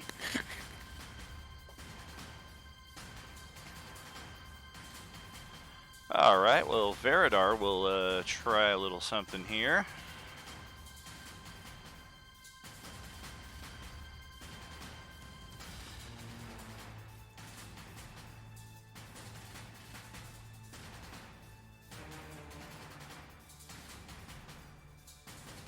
Yeah, we'll take a blaster rifle shot at this guy to the east of us. Oh, the resurrection sickness has long since passed. He is no longer under that effect. That's nice to know. Where the heck is that even? I don't know, but he hit... Oh, there it is. Okay. Take that off. Good to go. He just jumped in initiative. Yeah, he did. He didn't even have an initiative before. Ah, okay. And that is radiant damage and extra attack. Why not? Blop! Okay, so pair of shots there. Both of which will hit. Radiant damage, nothing special.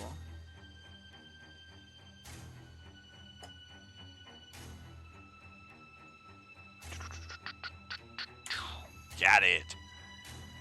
Okay, so that'll pass it to Celefiel. All right. Celefiel is going to ride his horse Well, the horse took Over off and here. Celefiel falls off. Ah!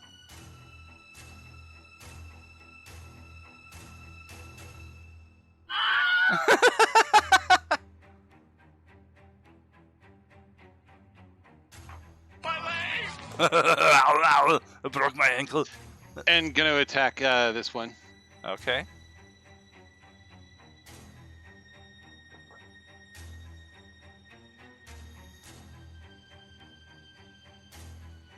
Bum, bum, bum, bum, bum. Boom. Hold on one moment while I just get a little more, because I want to make sure I have the right stuff on.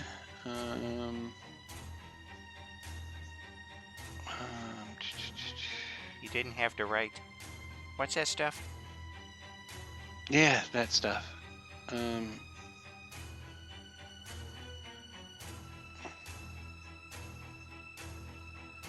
right, my improved divine smite does that. I don't have spirit shroud on though. Okay, so I'm going to attack with my water hammer. All right. Sledgehammer. Yeah, armor class is 15 for this this devil. Second attack. Hell yeah. 19. Okay. Dokie. Bam. And that'll be his turn. That sounds like it's time for Ricari. Kind of looks around at all the devils. Kind of looks over at Bell. Inclines his head a little bit towards Bell. Is all, it's actually an honor to meet you. Unfortunately, I'm going to have to kick your ass and make you submit.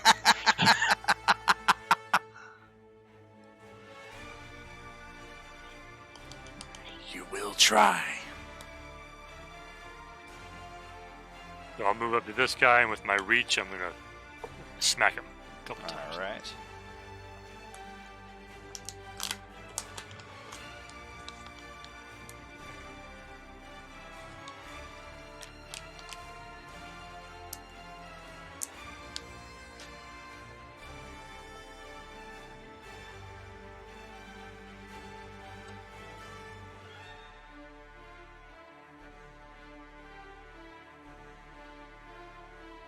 Motherfuck!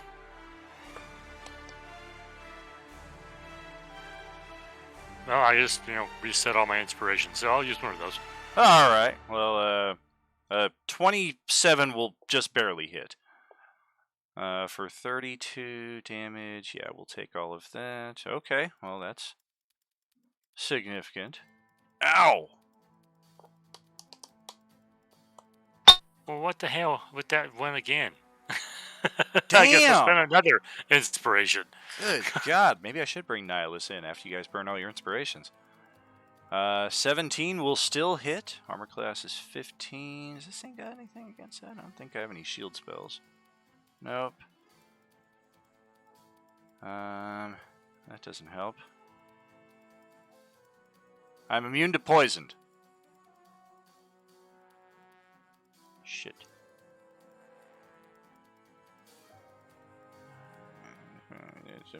Alright, ow.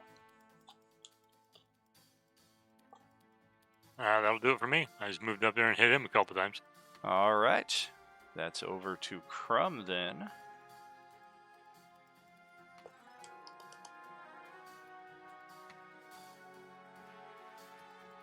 This is definitely now within the scope of our mission.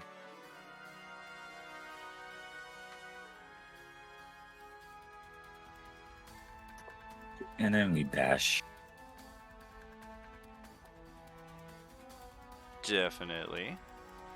Alright.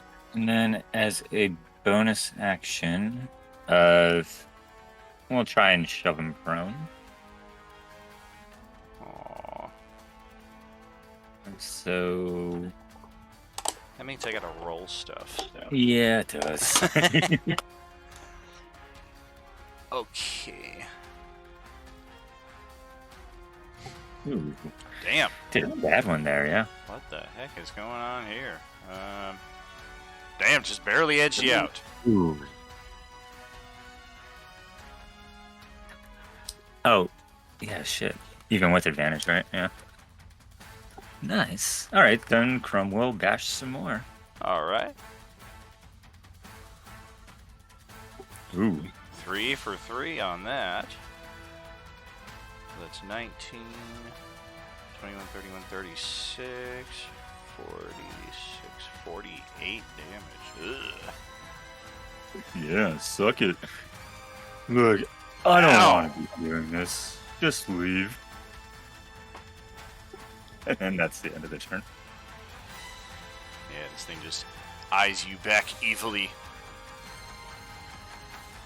And Pyra, Katie could unfortunately not be with us tonight, so I will be taking over her character for this little guest spot.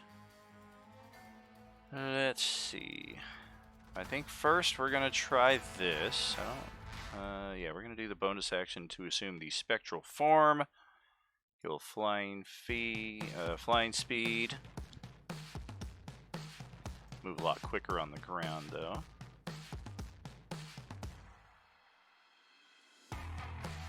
And then action to dash. And we'll put a little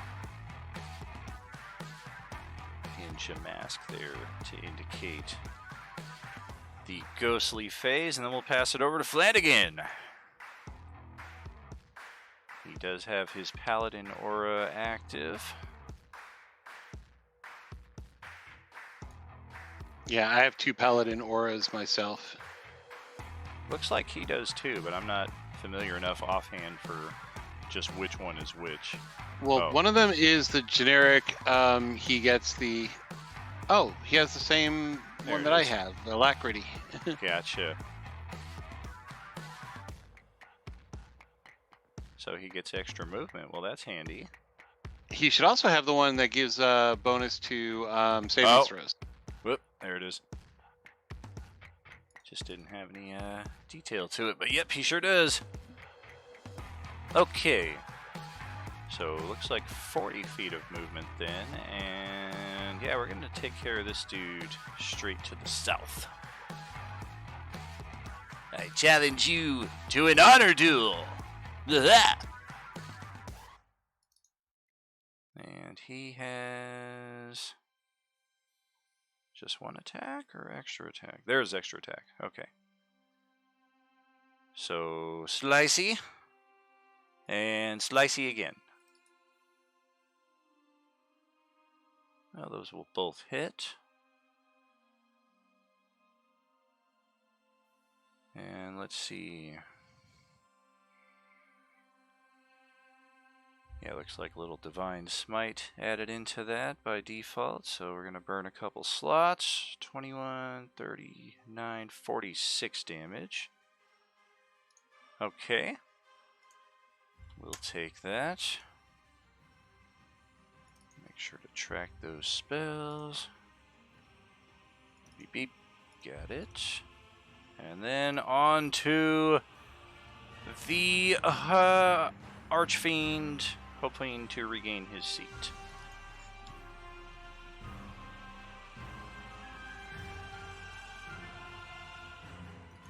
Well, we're gonna fly. And let's just see. 50 feet will get us there.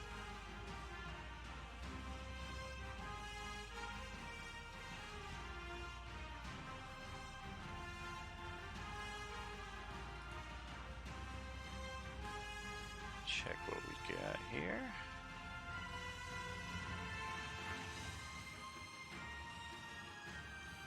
Oh.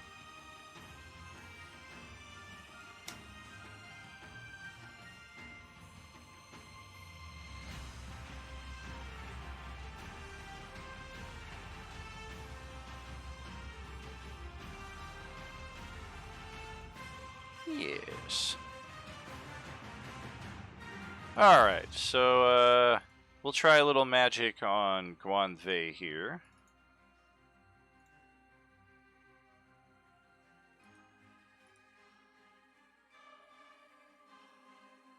Certainly try. Con save.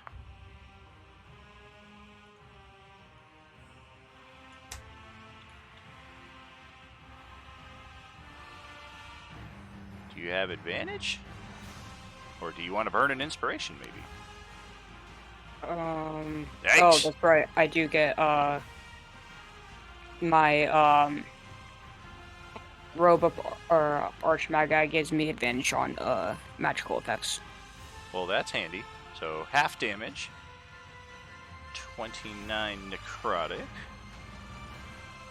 Can I tell what he tried to do? Oh, definitely. What'd he do? Oh, shit, it didn't post there. So, GM only. It was a Finger of Death. Oh, okay. Yeah, I guess it only posted to the Twitch so chat. that's 29 halved, right? Correct, yeah. 29 halved, and then that's 14 halved again because I'm resistant. That is technically not elemental damage. Damn, screw you. Right. Alright. Yeah, Radiant, Necrotic, and Psychic, I believe, are the three, and Force, I think, are the exceptions. But otherwise, Thunder, Lightning, Acid, Fire, all that would count.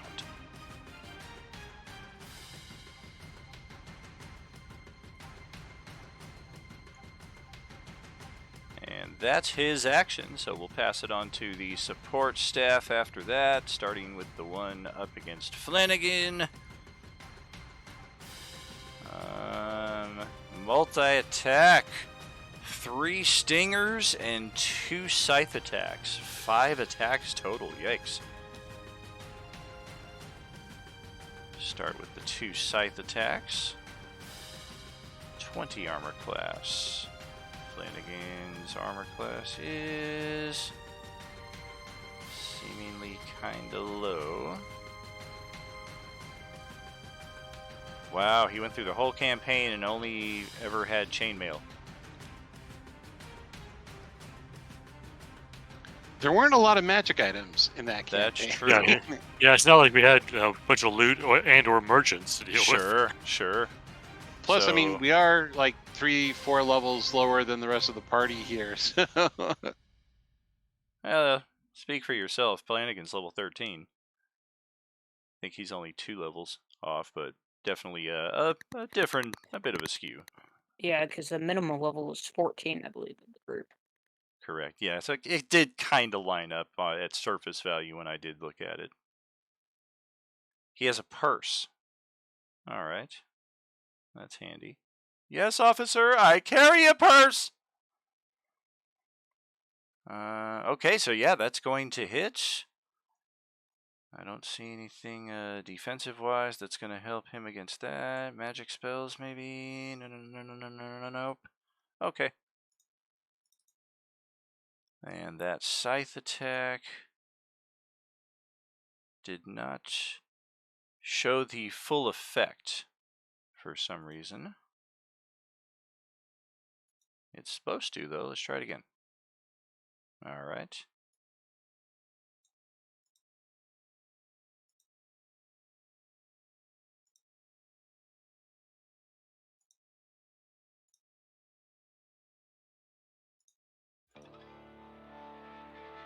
Yeah, it's also not showing damage. Oh, what the hell? Auto roll damage, yes. Doesn't matter what you have your game default set to, the monsters just want to do their own thing. Maybe that'll change it. Yaha! That's it right there. So he's grappled.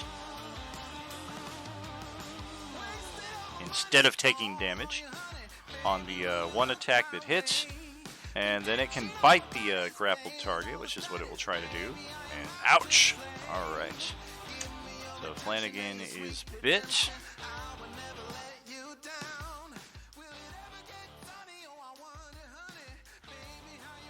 And then it will take its 3 stinger attacks. Nope. Yes. No. So, con save or become poisoned. Pretty sure he might have something against that.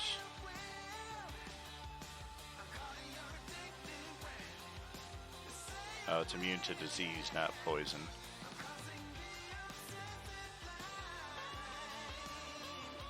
Okay.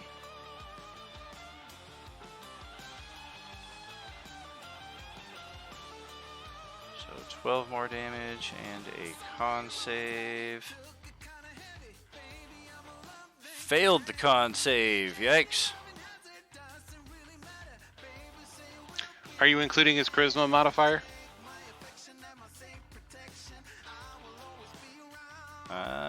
It certainly is. Yeah, he has a +6 to his con save. His con is only a 16, so it's adding an additional 3 from his charisma.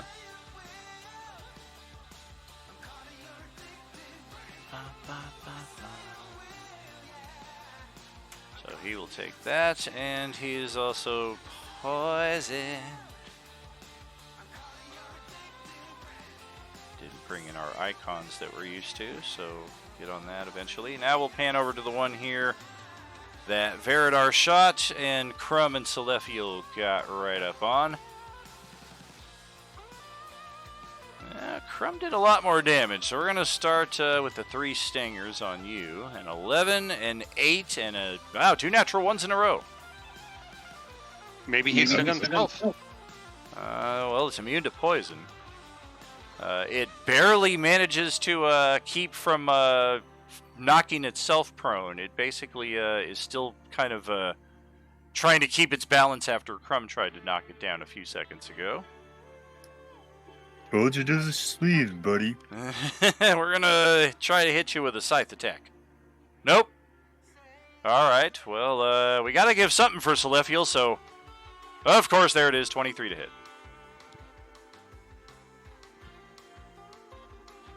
Oh, no. Okay. He takes It's the hit for the damage, not the grapple. And up next, we've got this one that Ricari attacked. It's going to get right up in your face and give you everything it's got. 1, 2, 3. 23, 18, and an 11.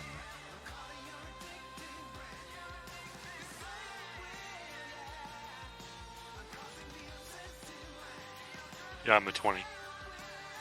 So 1 attack will hit, 7 piercing, and a con save unless you're immune to poison.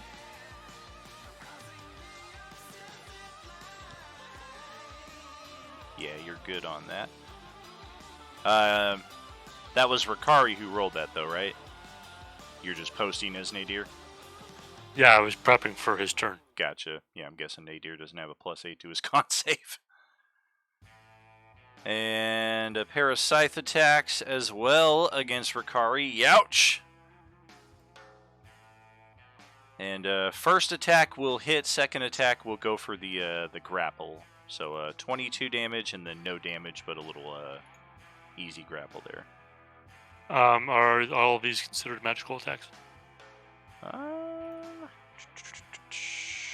None of them are. Oh, good. Half damage then. Nice. And I got one more of these guys. Can they fly? Can you fly, sucker? Nope.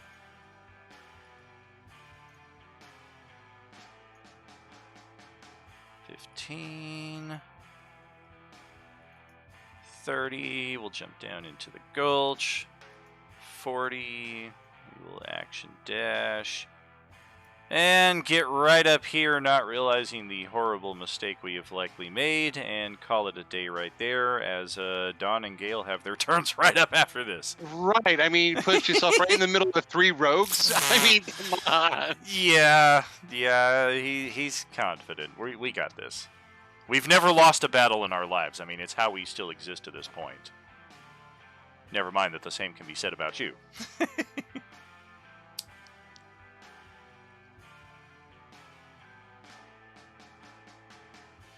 All right, so I'm going to attack with my Vorpal Scimitar. All right. Well, it's a hit. Oh. All right, and my sneak attack. Yep. Oh, damn! Alright. Got that. Ouch. Okay, and then as my bonus action, I'm going to use a psionic dagger and stab it with my other hand.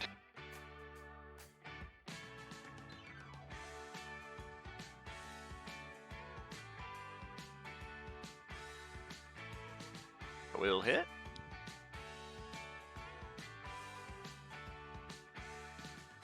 Is And then not the- immune to psychic. And then the blade vanishes. Okay. So that will be my turn. Alright, and Gale's right after that.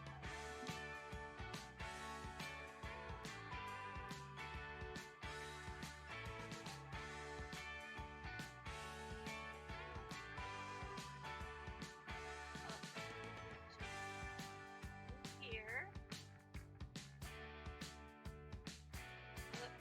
Sorry. Other side. Here. Here. That's where I just was. I can like hear her like she's in the next apartment over. Her headset died, so she's using the microphone off her computer. Oh, gotcha. Oh, I'm using the wired headset. But I guess it helps if I put the microphone in front of my Hey, mouth. there it is. Hey, there you go. Okay, and then I've got to go back to this page. Going to use that. And then disengage. So go back to where I was. That will hit. I'll be right back real quick. Okay. And that's my turn. All right, got it. And over to Kerr. All right, I'm gonna move north and flank with Crumb, and that one up there, and then I'm gonna take two. We'll see. Okay. It is difficult terrain to climb up the I'm on my broom. embankment here. I've been on my broom this whole time. Oh, you're good then. First attack.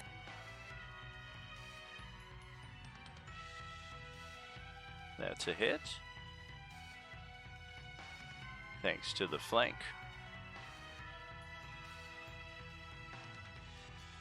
And then my second. Likewise.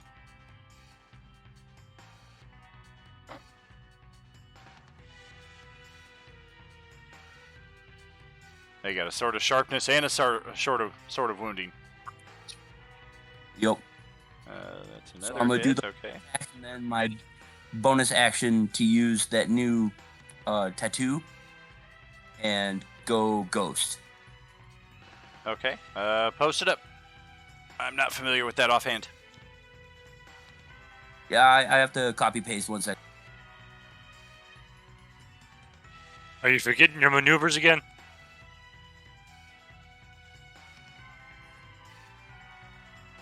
Not this time around.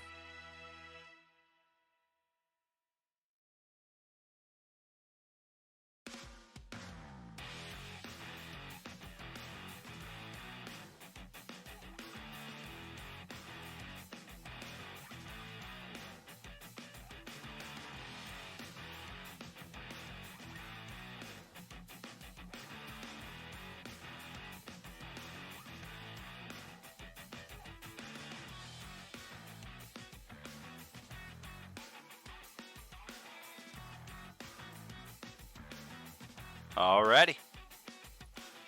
Nadir, over to your turn.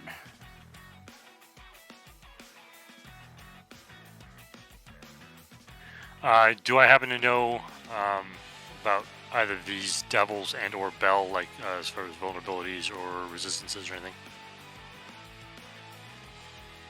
The Devils offhand, we're pretty confident fire and poison will not be anything good. They usually are treated against cold as well because that's just how they roll.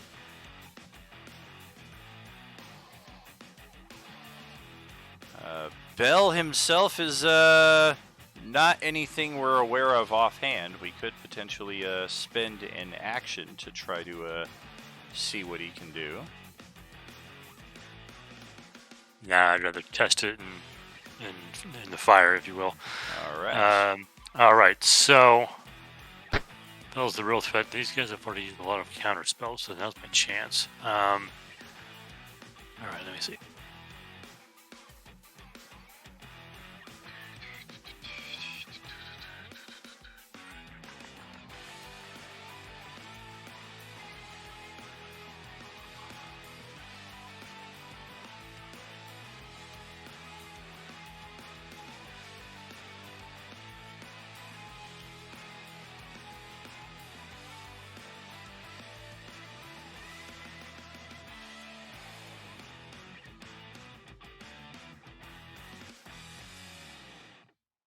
Oh, damn. Well, we better try to counterspell that with the dude to your west. 6th level, okay. Well, it's not going to help if I roll a d10. Never counterspell with that! Well, that's not going to happen either. You could have rolled the d10 and gotten that. Yeah, exactly. This is on the Echo of Crumb, right? I'm No. sorry, what was that? No, it's on Bell. Fuck. Alright. Oh. Dexterity saving throw. Of course. Magic resistance. It's a pretty name.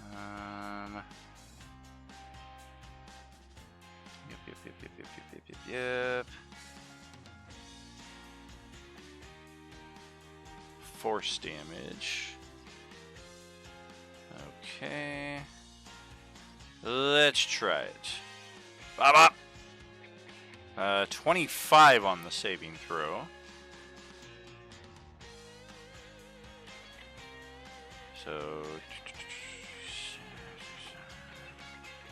Okay.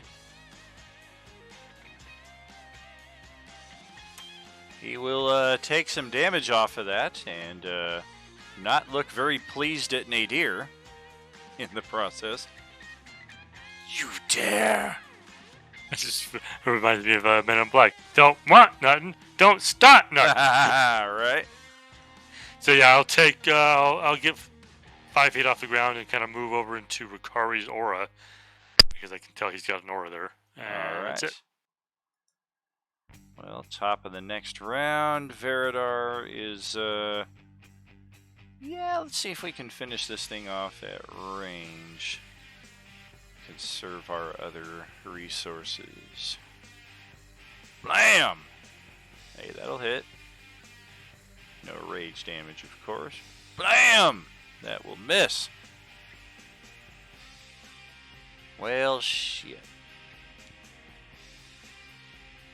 Yeah, I guess we will,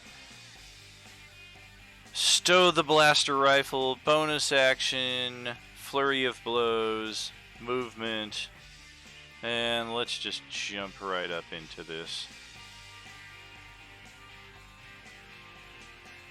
10 key points remaining. Bam, bam. Oh, yes, that will do it, and...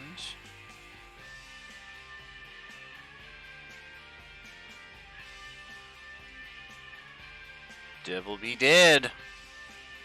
And Veridar still has a shit ton of movement left after that, so following that, we're going to step right out here and try to cut this guy off at the head before he can come around and flank Ricari.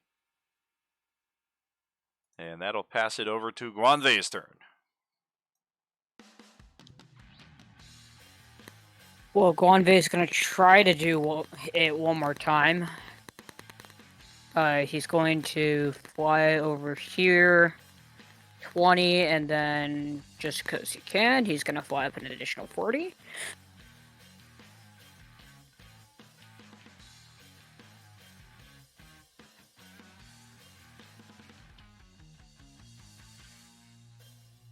Then I'm going to try to Eldritch Blast Bell again. Okay.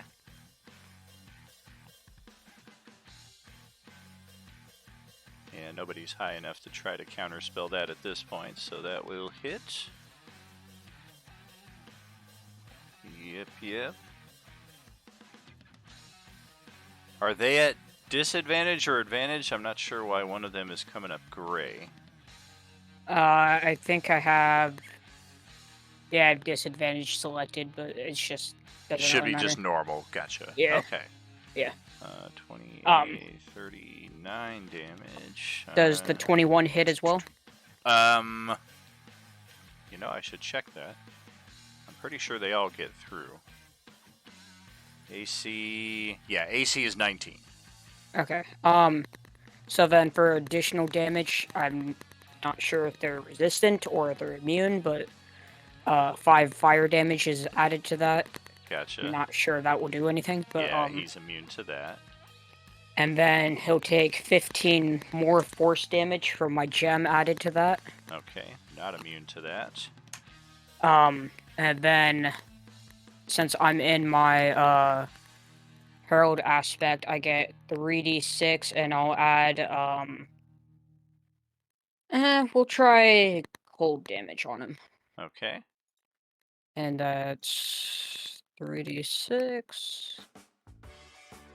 That's 10 cold damage. Okay. Resistant to cold. Alright. Well, at least we tested it now.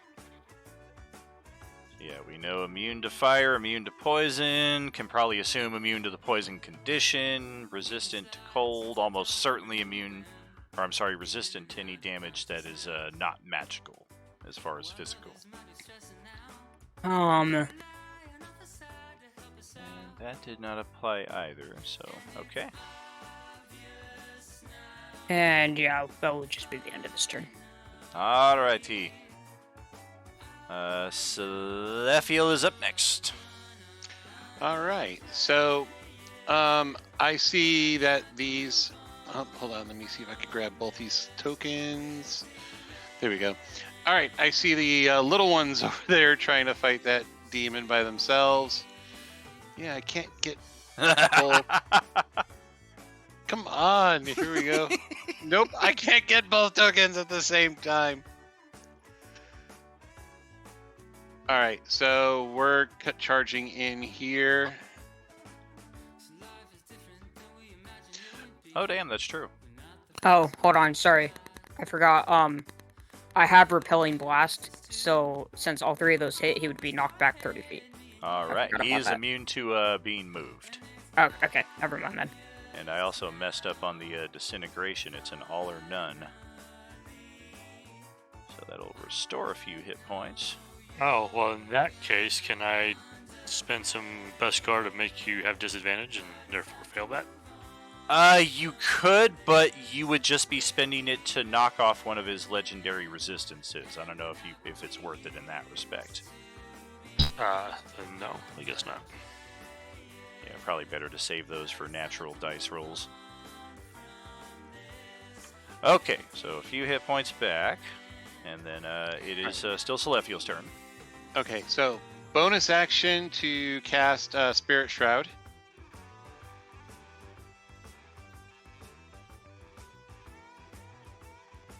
Throw me a frickin' bonus. I'm throwing it over here too. So, yeah, I do an extra 1d8 Radiant. I'm adding that in there. I'm going to, let's see. I'm choosing the demon to not be able to reduce the speed by 10 feet. Doesn't really frickin' matter here. Haha, joke's on you, I'm a devil asshole. The devil, whatever, you asshole. I'm going to attack with my Warhammer. That'll get through. I'm also going to add a Divine Smite to that. Oh, come on. Yeah, I know. So I'm going to, and since this is Fiendish, I add 3d8 Radiant. What the fuck is radiant damage?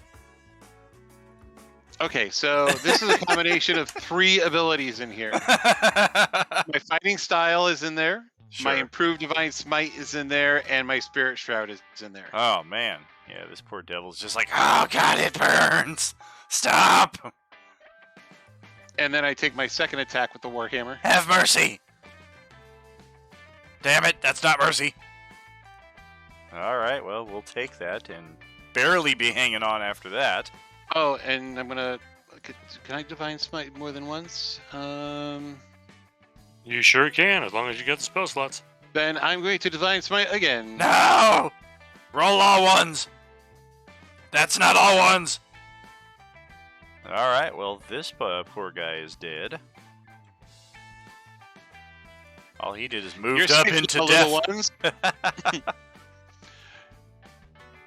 You are safe now, little ones. Ta-da! Years from now, when somebody asks me what's the most irresponsible use of a CR-11 creature I've ever used, I will draw upon this example. Well, I moved him into combat and then he died. That's the end of my turn. All right, Rikari is next. You are... Nope, you're not within it either. All right, go ahead.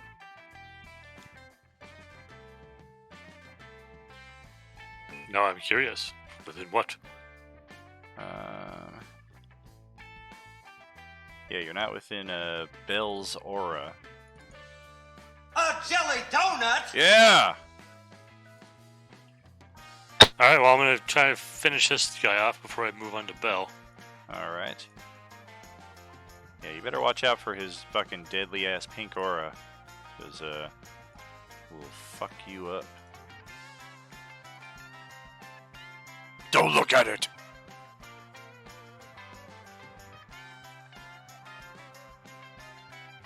I kind of picture this as how Celestial and Nadir do their tactics, as they get rid of all the little guys first, and then just both of them gang up on whatever the big thing is. Sound strategy. That's how I prefer it, because there's been too many times where the little guys end up effing you up more than they should. Oh, God! Ow! 31, 34, 44, 54, 68 points of damage. Okay, well, that'll pretty much leave him with almost nothing left.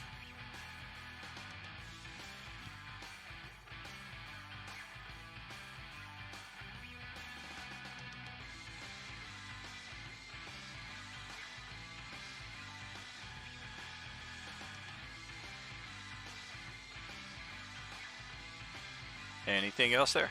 No, I'm not wasting smites on these little guys. All right. That's over to Crumb. Okay. These devils.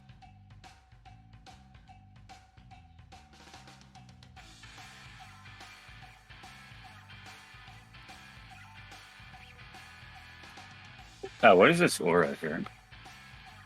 That is coming from Bell. It's not a visible aura, and it only takes effect if you start your turn within it. Okay. Alright, so we're gonna use the echo to bash this devil down here. All right. Probably one hit ought to do it. All right, waste of a good natural 20, but yeah, he did. Good. Crunch. And then there was one, and the Archfiend himself.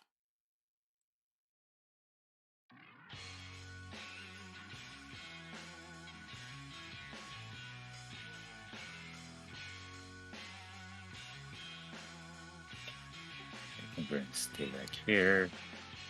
And that'll be it. All right. So Pyra is up next, and we can fly, but it's a slow as fuck flight.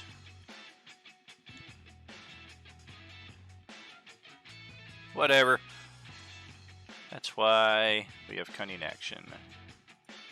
So we will move, bonus action dash, and get right up next to Bell here. We're going to float right to there.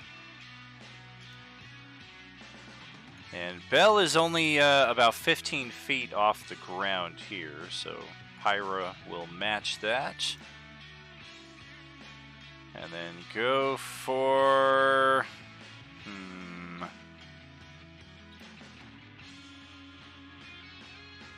Wow, that is a shame.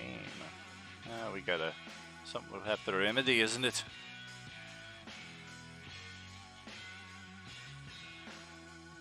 Not much, but better than nothing. She made it through the whole campaign as a rogue with a magical longsword. So she couldn't even apply her sneak attack damage on her primary weapon. So we're going to give her a +1 longsword here to at least even the scales a little bit. And good God, that sucks. Well, she has an inspiration, so we're going to burn that. And make I'm going to say that's about right for Katie's dice. Right? We're going to burn the inspiration to do the 35 damage there. And there we go. Basically get back what he just recovered from that botched disintegrate. That is Katie's turn. It's over to Mike's turn here as Flanagan. And yeah, we're going to try a pair of slices here, a 19 and a 15, both of which will hit. Burn a couple more spell slots, 22, 42, 51 damage, hell yeah.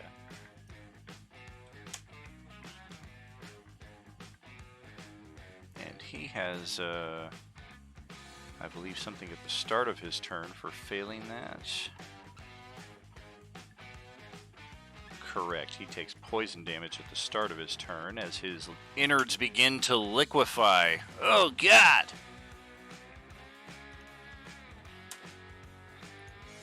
So got that. Damage dealt. And that. Oh, track the spell slots. He is out of first level spells. Alrighty, that is it for his turn. We'll pass it over to the big bad himself.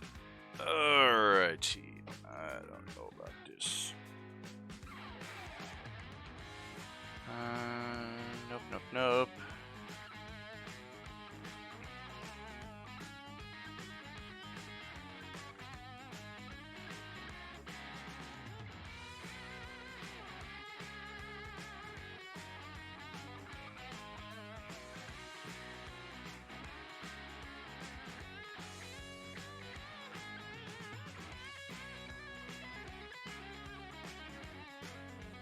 Alright, so it's wow.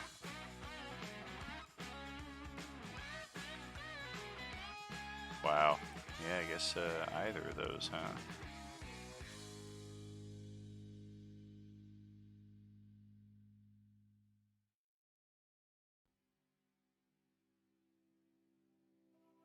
Oh, son of a bitch. 1 minute casting time. Fuck you.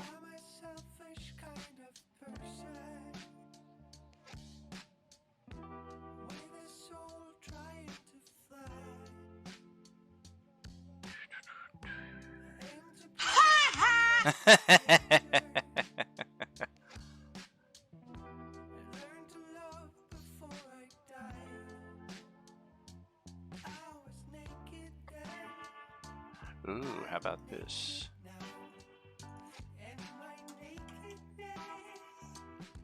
Let's see if this will work.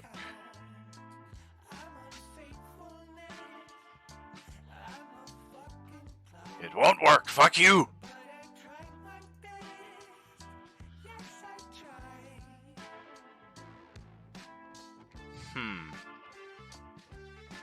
Interesting. Fuck it. We're gonna throw up a mirror image. And we'll make it 3 yellows. 1 action, 1 minute. Bonus action.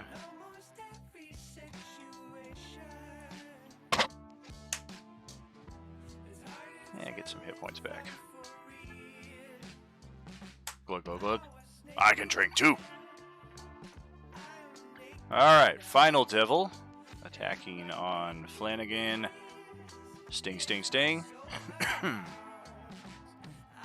Hit, miss, and hit. So 8, 19 more damage to the big guy there. And then a pair of Scythe attacks. Both of which will miss. Flanagan is getting shredded up pretty bad here. Over to Aha's turn. All right, so I'm going to, let's see. I'm going to head over here, get behind him,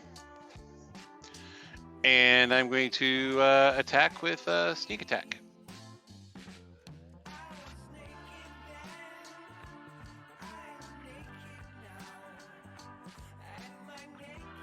Alrighty. See what we're looking at here. Yes. 47 damage against a guy that had 49 hit points.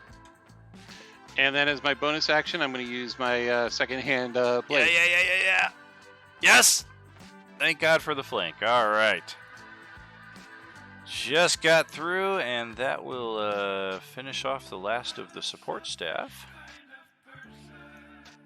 Okay. Yeah. Yes. All right.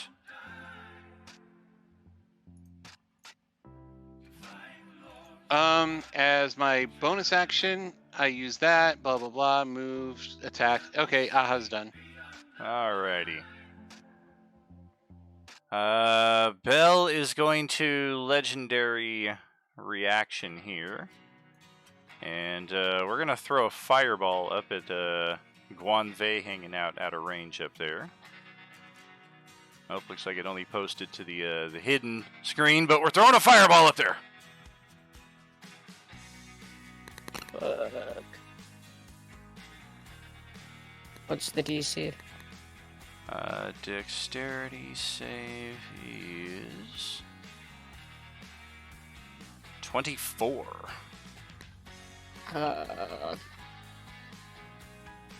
Okay, I'll Crockett Hero Die trying to get it.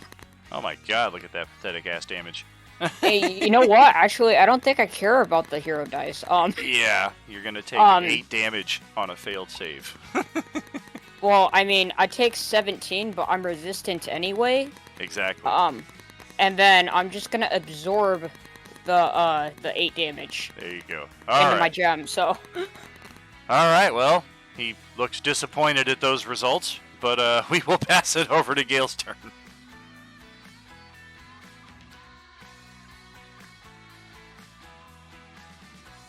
Okay. Well, this big guy is the only one left, right? Yep.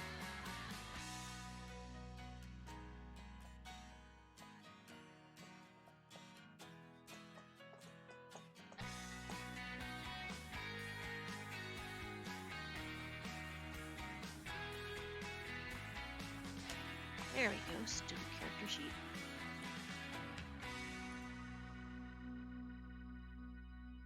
Oh. Well, yeah, that will hit, and we got somebody right next to him, so that's helpful. Yeah, Don says I still get my sneak attack. Heck yes. Got it. Ow.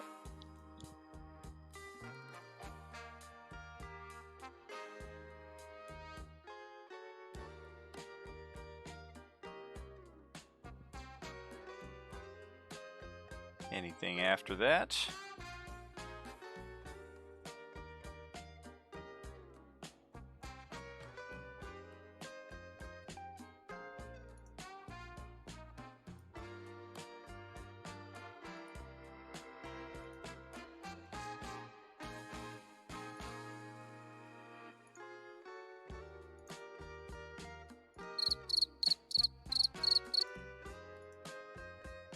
Well, that's it for me. All right.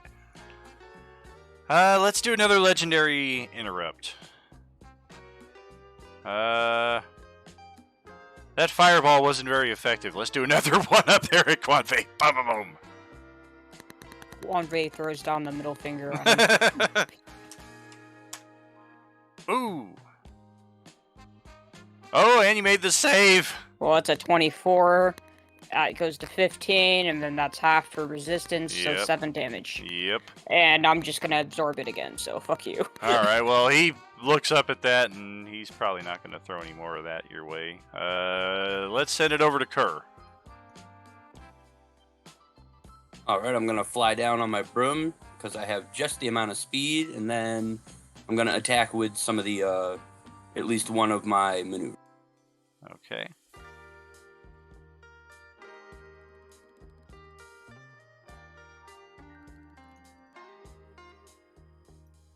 First one's gonna be with a fainting attack. Okay. He does have the mirror images up. 1 second.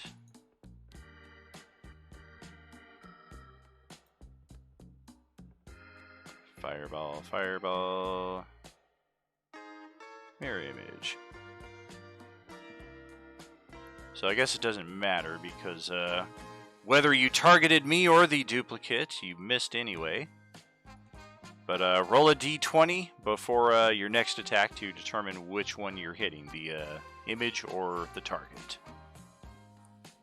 Copy that. I'll do that now. All right. Let's see here. Mirror image, if you have 3 of them, a 6 or higher changes the attack to a duplicate. So roll your attack. If you hit, you will knock one of his duplicates out. Alrighty.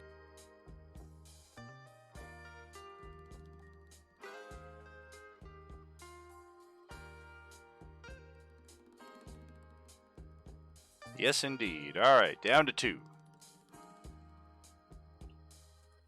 And then Do I have to roll that d20 again? if you have a third attack, then yeah, roll a d20 again. This time we're looking for an 8 or higher will be beneficial to him. Under that will be beneficial to you. Oh yeah. So you're attacking another duplicate, and that will miss. Oh, well then.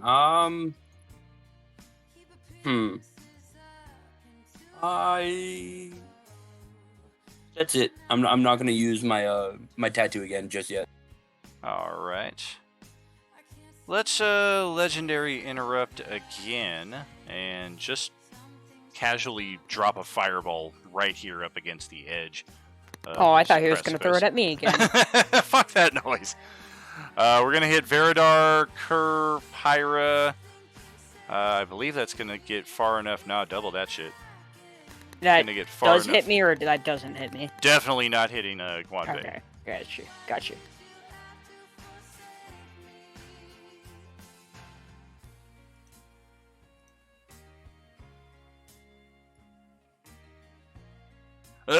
Boom!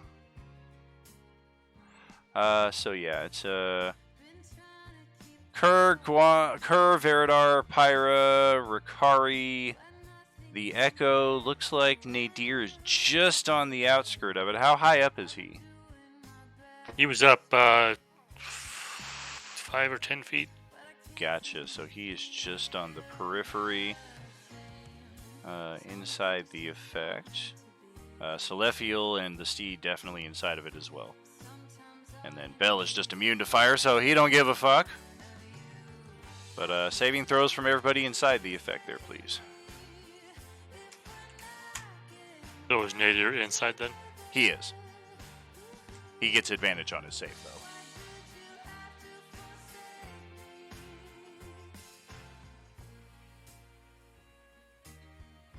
I think that'll just blast the Echo. Yeah. Fireball, dex save. Yeah, dex save. 26 fire if you do not meet the DC 24. 13 if you do. Not counting any resistances, of course. Not 20 and still fails it. Is this for everybody? Unfortunate. That's a shame. You are outside the effect. Okay. Is Lefiel outside the effect? Celephiel and the Steed are inside the effect. Actually, I am within Ricari's aura, so I get a +4. Oh, alright. Well, that's sick. Well, that's handy. And Ricari is also immune to fire, so he doesn't care.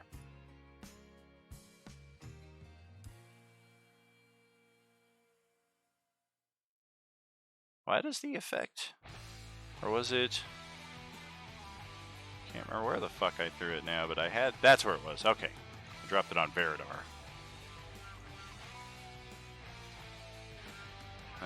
Okay, 26 fire, 13, of course, if you resist. And then Nadir's turn.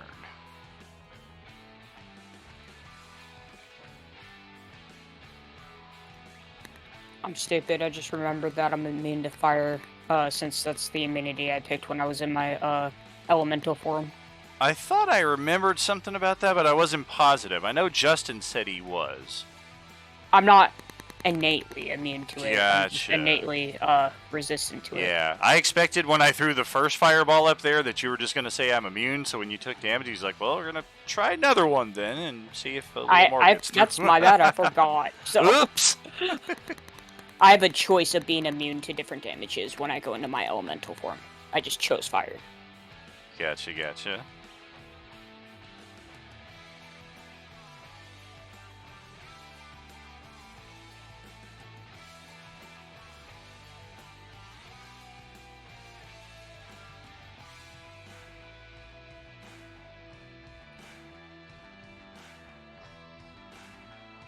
The Blicked spell.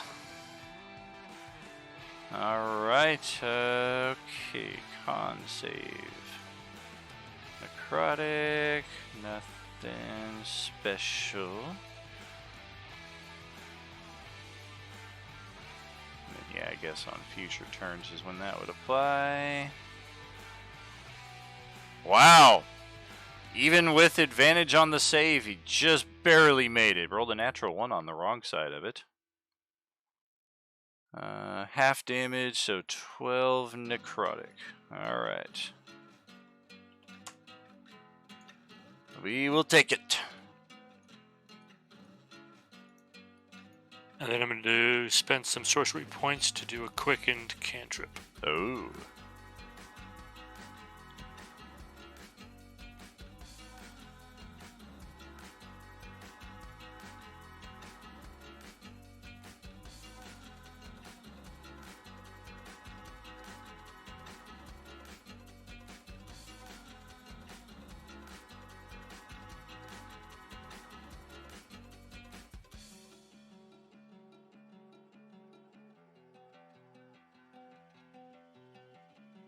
Yeah, that'll hit.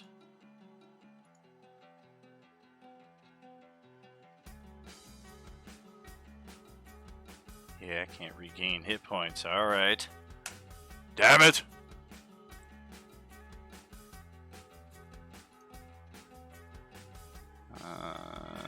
Guess we'll put a little poison effect on him. Hopefully that'll make that stand out, because of next session I'll probably be, he's immune to poison, what does that mean? And then we can be, well, he's chill touched. And that's it for him. Gotcha, gotcha. Okay. Alright, well, let's see how fast we can fly here and get one more bit done. Veridar is starting within the aura, so that's where this will now come into play, the fear aura. It is, if you start within 20 feet and you are hostile to Bell, DC 23 Wisdom saving throw. If you are failed, you are frightened until the start of the next turn. So it's just a very temporary fear for any who are not immune to such effects.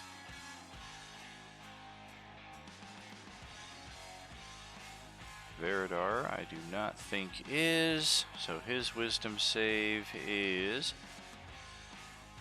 short by 1, and he is 1 square too far outside of Ricari's aura to benefit from it. So he cannot willingly move closer. His attacks are at disadvantage. Well, shit. I need to be 5 feet closer to really do all my stuff, so we're going to draw that blaster rifle out and take another Damn it, I just burned the fucking power pack. Natural 1.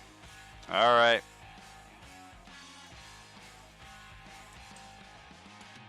Does he have inspiration? He does not, sadly.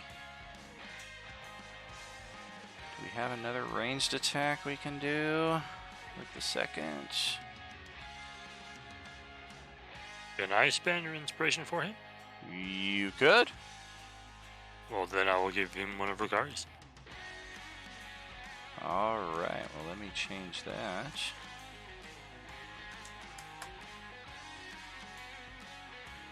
Alright, so both of those will impact. Radiant, radiant, and minimal radiant, but every little bit. 2 hits. Got it.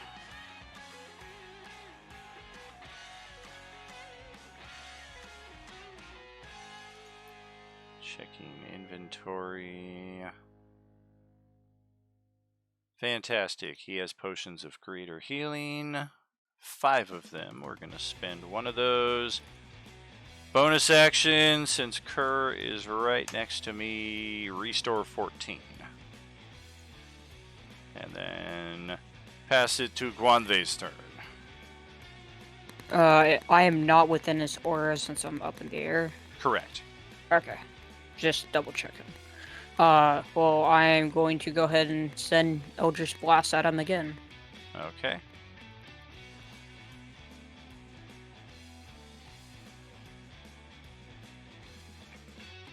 Yep. And since he's immune to fire, I'll just not, do any of that. He will take 1 force damage though. Additionally. Got it.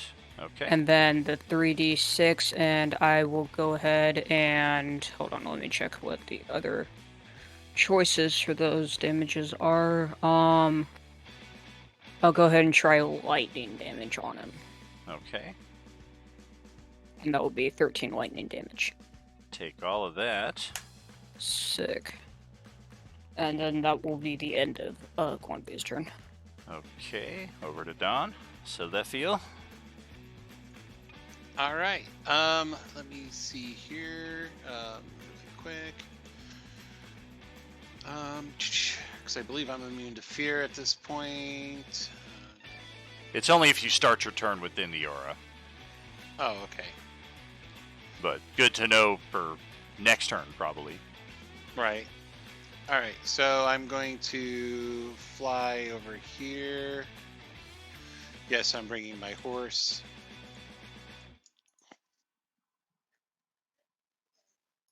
Looks like your horse had other ideas and went southeast. No, stop it. Not fucking with the horse.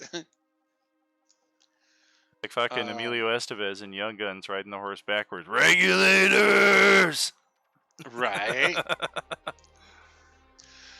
Okay, so I'm going to hit him with my war hammer.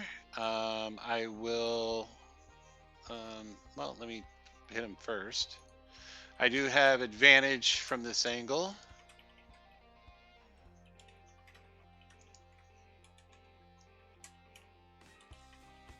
Nice, because I'm also adding in a divine smite.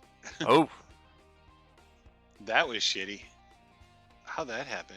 yeah. Oh my god, 1, 3, and 2. All right. Well, you got to remember, you're doubling that too. That's true. So let me roll another one. All right. Much better. Ouch, 53. Got it. All right, second attack. Yep.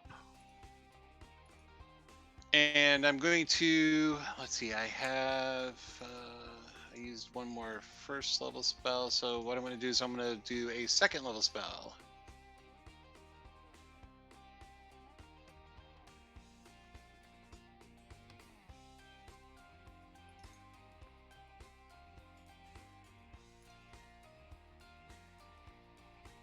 That extra 1d8 is because I used a second level spell instead of first level spell. Okay.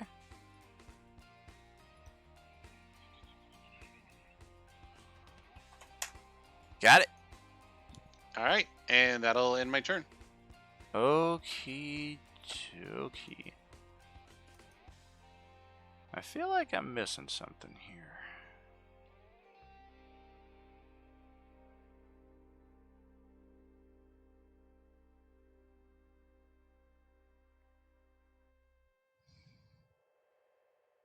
Okay, that's what it was. That's what it was. Okay, Ricari, go ahead. And where is he in relation to where I'm at on this level? If you stepped out to the ledge, you would have him within reach, because he's only like 15 feet off of this surface, so he's like almost even with the surface you're at. Okay, yeah, I have 15 feet of reach. So. Sure. He does have the images intact, which thankfully Dawn was somehow able to ignore because I forgot about it. So Nope. Let's get that mirror image D20 to start off with here, so we don't have to. I'll be striding forward confidently, and I do have Aura of Courage, so I'm immune to fear in case that matters. Sure. And yeah, I'm just gonna be like, Archduke, here we go. Mirrors, don't fail me now.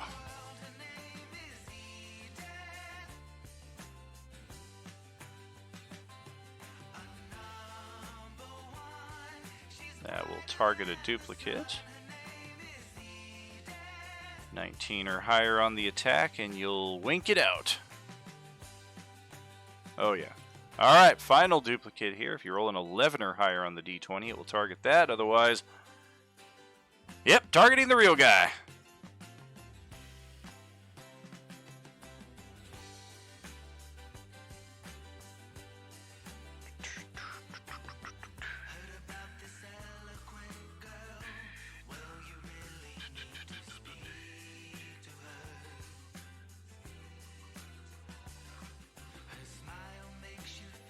Oh, the Great Weapon Master will take it out of reach.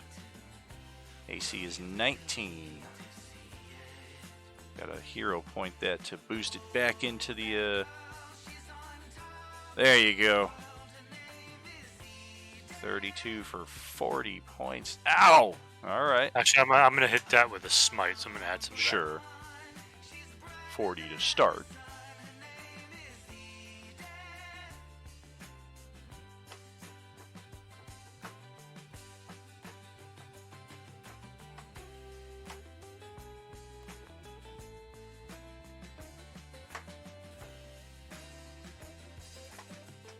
All right. Got it. And let's do it. I will kill all of you. Crumb. Uh-oh. Uh-oh. Your turn. Yep, alright. So we will remanifest the echo.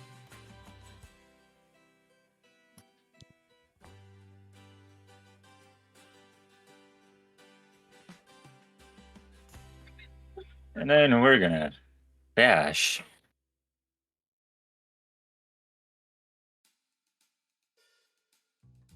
All right. That'll hit. Then what do we do? I wonder. Does that hit? It does. Alright.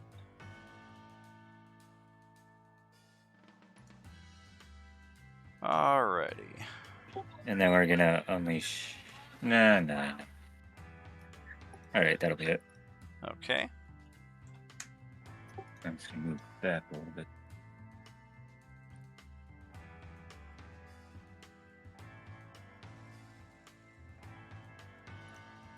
And Pyro will come up next.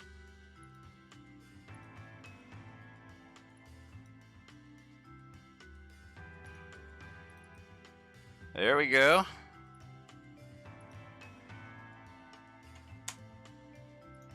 Chip away a little bit there. And pass it to Flanagan, who's going to take some poison damage. Ow.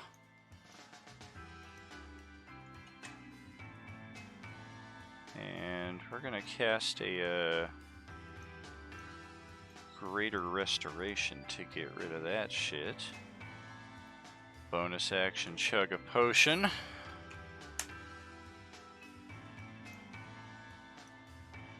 Restore.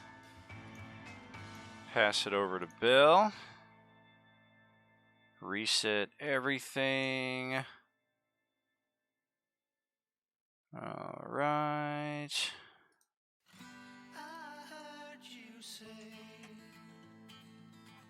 you found the story all tucked away in the back of the room. Been lost for years, far away from the glory, in the midst of our day-to-day routine, in the corner of our minds. We're not in All right, so disengage. mourning. Or actually, no. Fuck that noise. It takes more than will. Among the things I like to do, craving is one for two, and the light of the day. So yeah, let's teleport 30 feet up and then fly 60 feet up. And we're going to get into melee right here. At the 100-foot elevation to match Guanve. Sorry, Fish, get away! did he disengage? Misty Step. Okay. Sorry, his stuff is all posting to the GM screen. Ah, yeah. And Don't go near me, bitch. let's try 19 to hit. That's a big nope. A 22 to hit. That's a big nope. And a 21 to hit. Definitely no. Alright, good job, Archfiend. I rolled a 2, a 3, and a 4. Oh, he's not much of a plus. Alright. Aha, up to your turn. All right. I'm going to hop onto my Broom of Flying. I'm going to fly 50 feet, use a dash to fly over to here, and then sneak attack.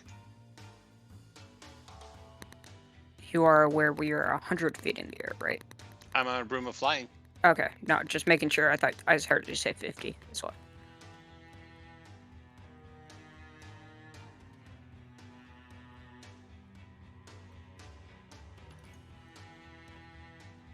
Alright, that will hit.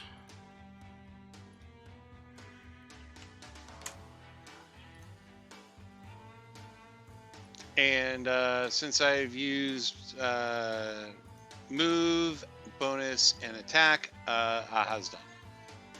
Okay, and over to Katarina.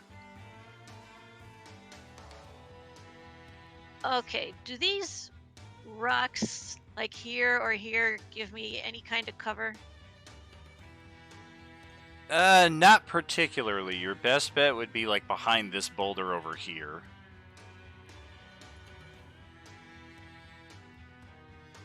Okay, I was just trying to think of something to hide behind.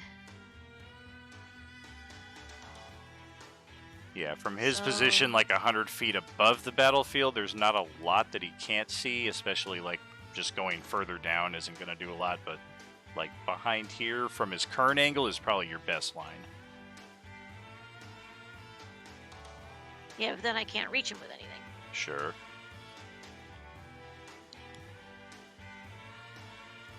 Alright, well, I am going...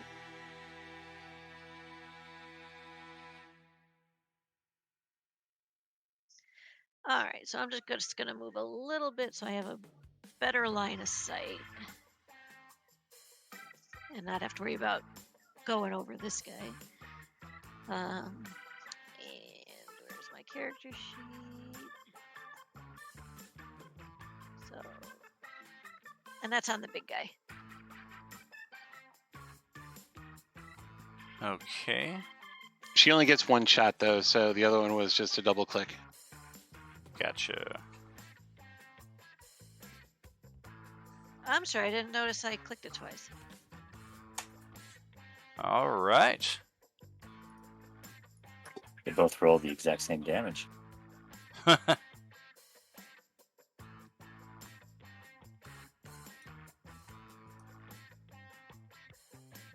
Do me a favor, Gale. Roll a d20.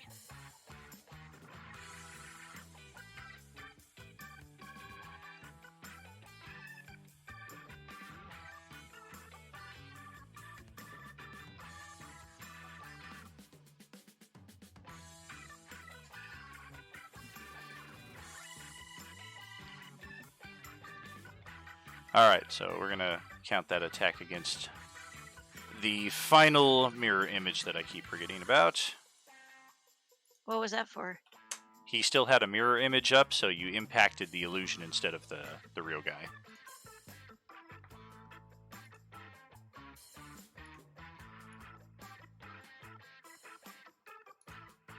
Alright, that is it for the images. Anything else?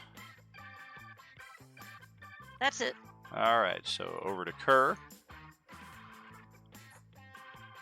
So he's 100 feet up. Yep. Well, shit. There's really not much I can do then at this point. What's the aura around him again? It's a fear aura if you start within 20 feet of him, which most people are not within. Gotcha. I'm just gonna hold my action. If he comes near me again, I'm gonna swing on him. Okay. We are gonna legendary interrupt and toss a fireball right down here, which will hit the same suspects as last time. Veridar, Ricari, Kerr, Echo, Pyra this time, Zephyr, the Steed.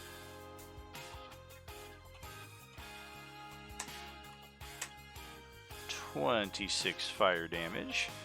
Is Nadir in that this time or no? Nadir is not.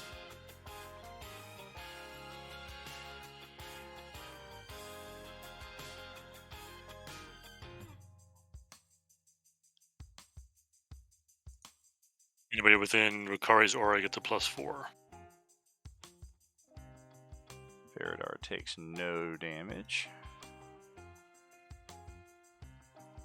Does anyone take damage from this?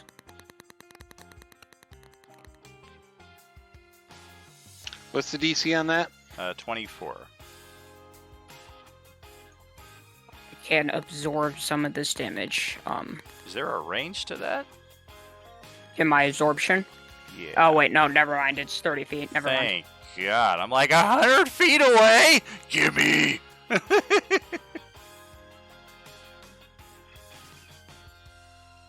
Okay, so she takes half, or no, she takes a quarter because she made the save and she's a fire genasi and she's resistant. So that's 6 whole points of damage to Katie. She probably has evasion too. Yep, she does.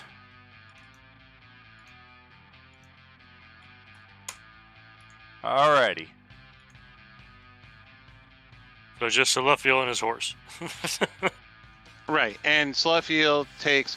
Well, here's the thing. I have fire resistance from the shield, and things that protect me protect the horse. So does the horse get fire resistance from the shield, or does it Sure. still take the full damage? Okay.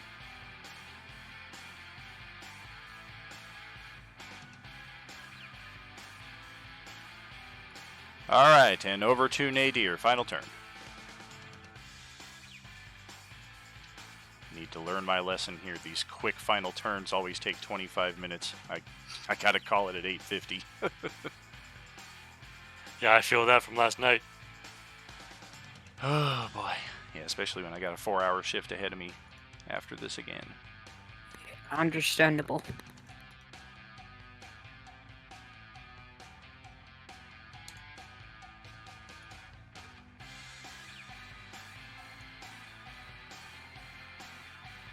All right. Is that being cast? Yeah, it's being cast as a cantrip, so I'm just gonna counterspell that. Well, I don't away. think he would be within range.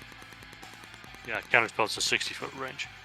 Wow, We're that 100 is- feet in the air, buddy. That's pretty funny. I mean, I'm the target of the spell. I know it's a little dance of spellcasters to be like, I'm 65 feet away from you, motherfucker. Fuck you. Alrighty. Guess you're not leaving him much of a choice. I didn't want to cheese it, but he will take the damage. And then before we close out, we will legendary reaction teleport to get away for a round to heal and then come back and fight you guys next session. Fantastic stuff tonight. You guys beat the absolute shit out of this guy. He did not hit barely even once, I think.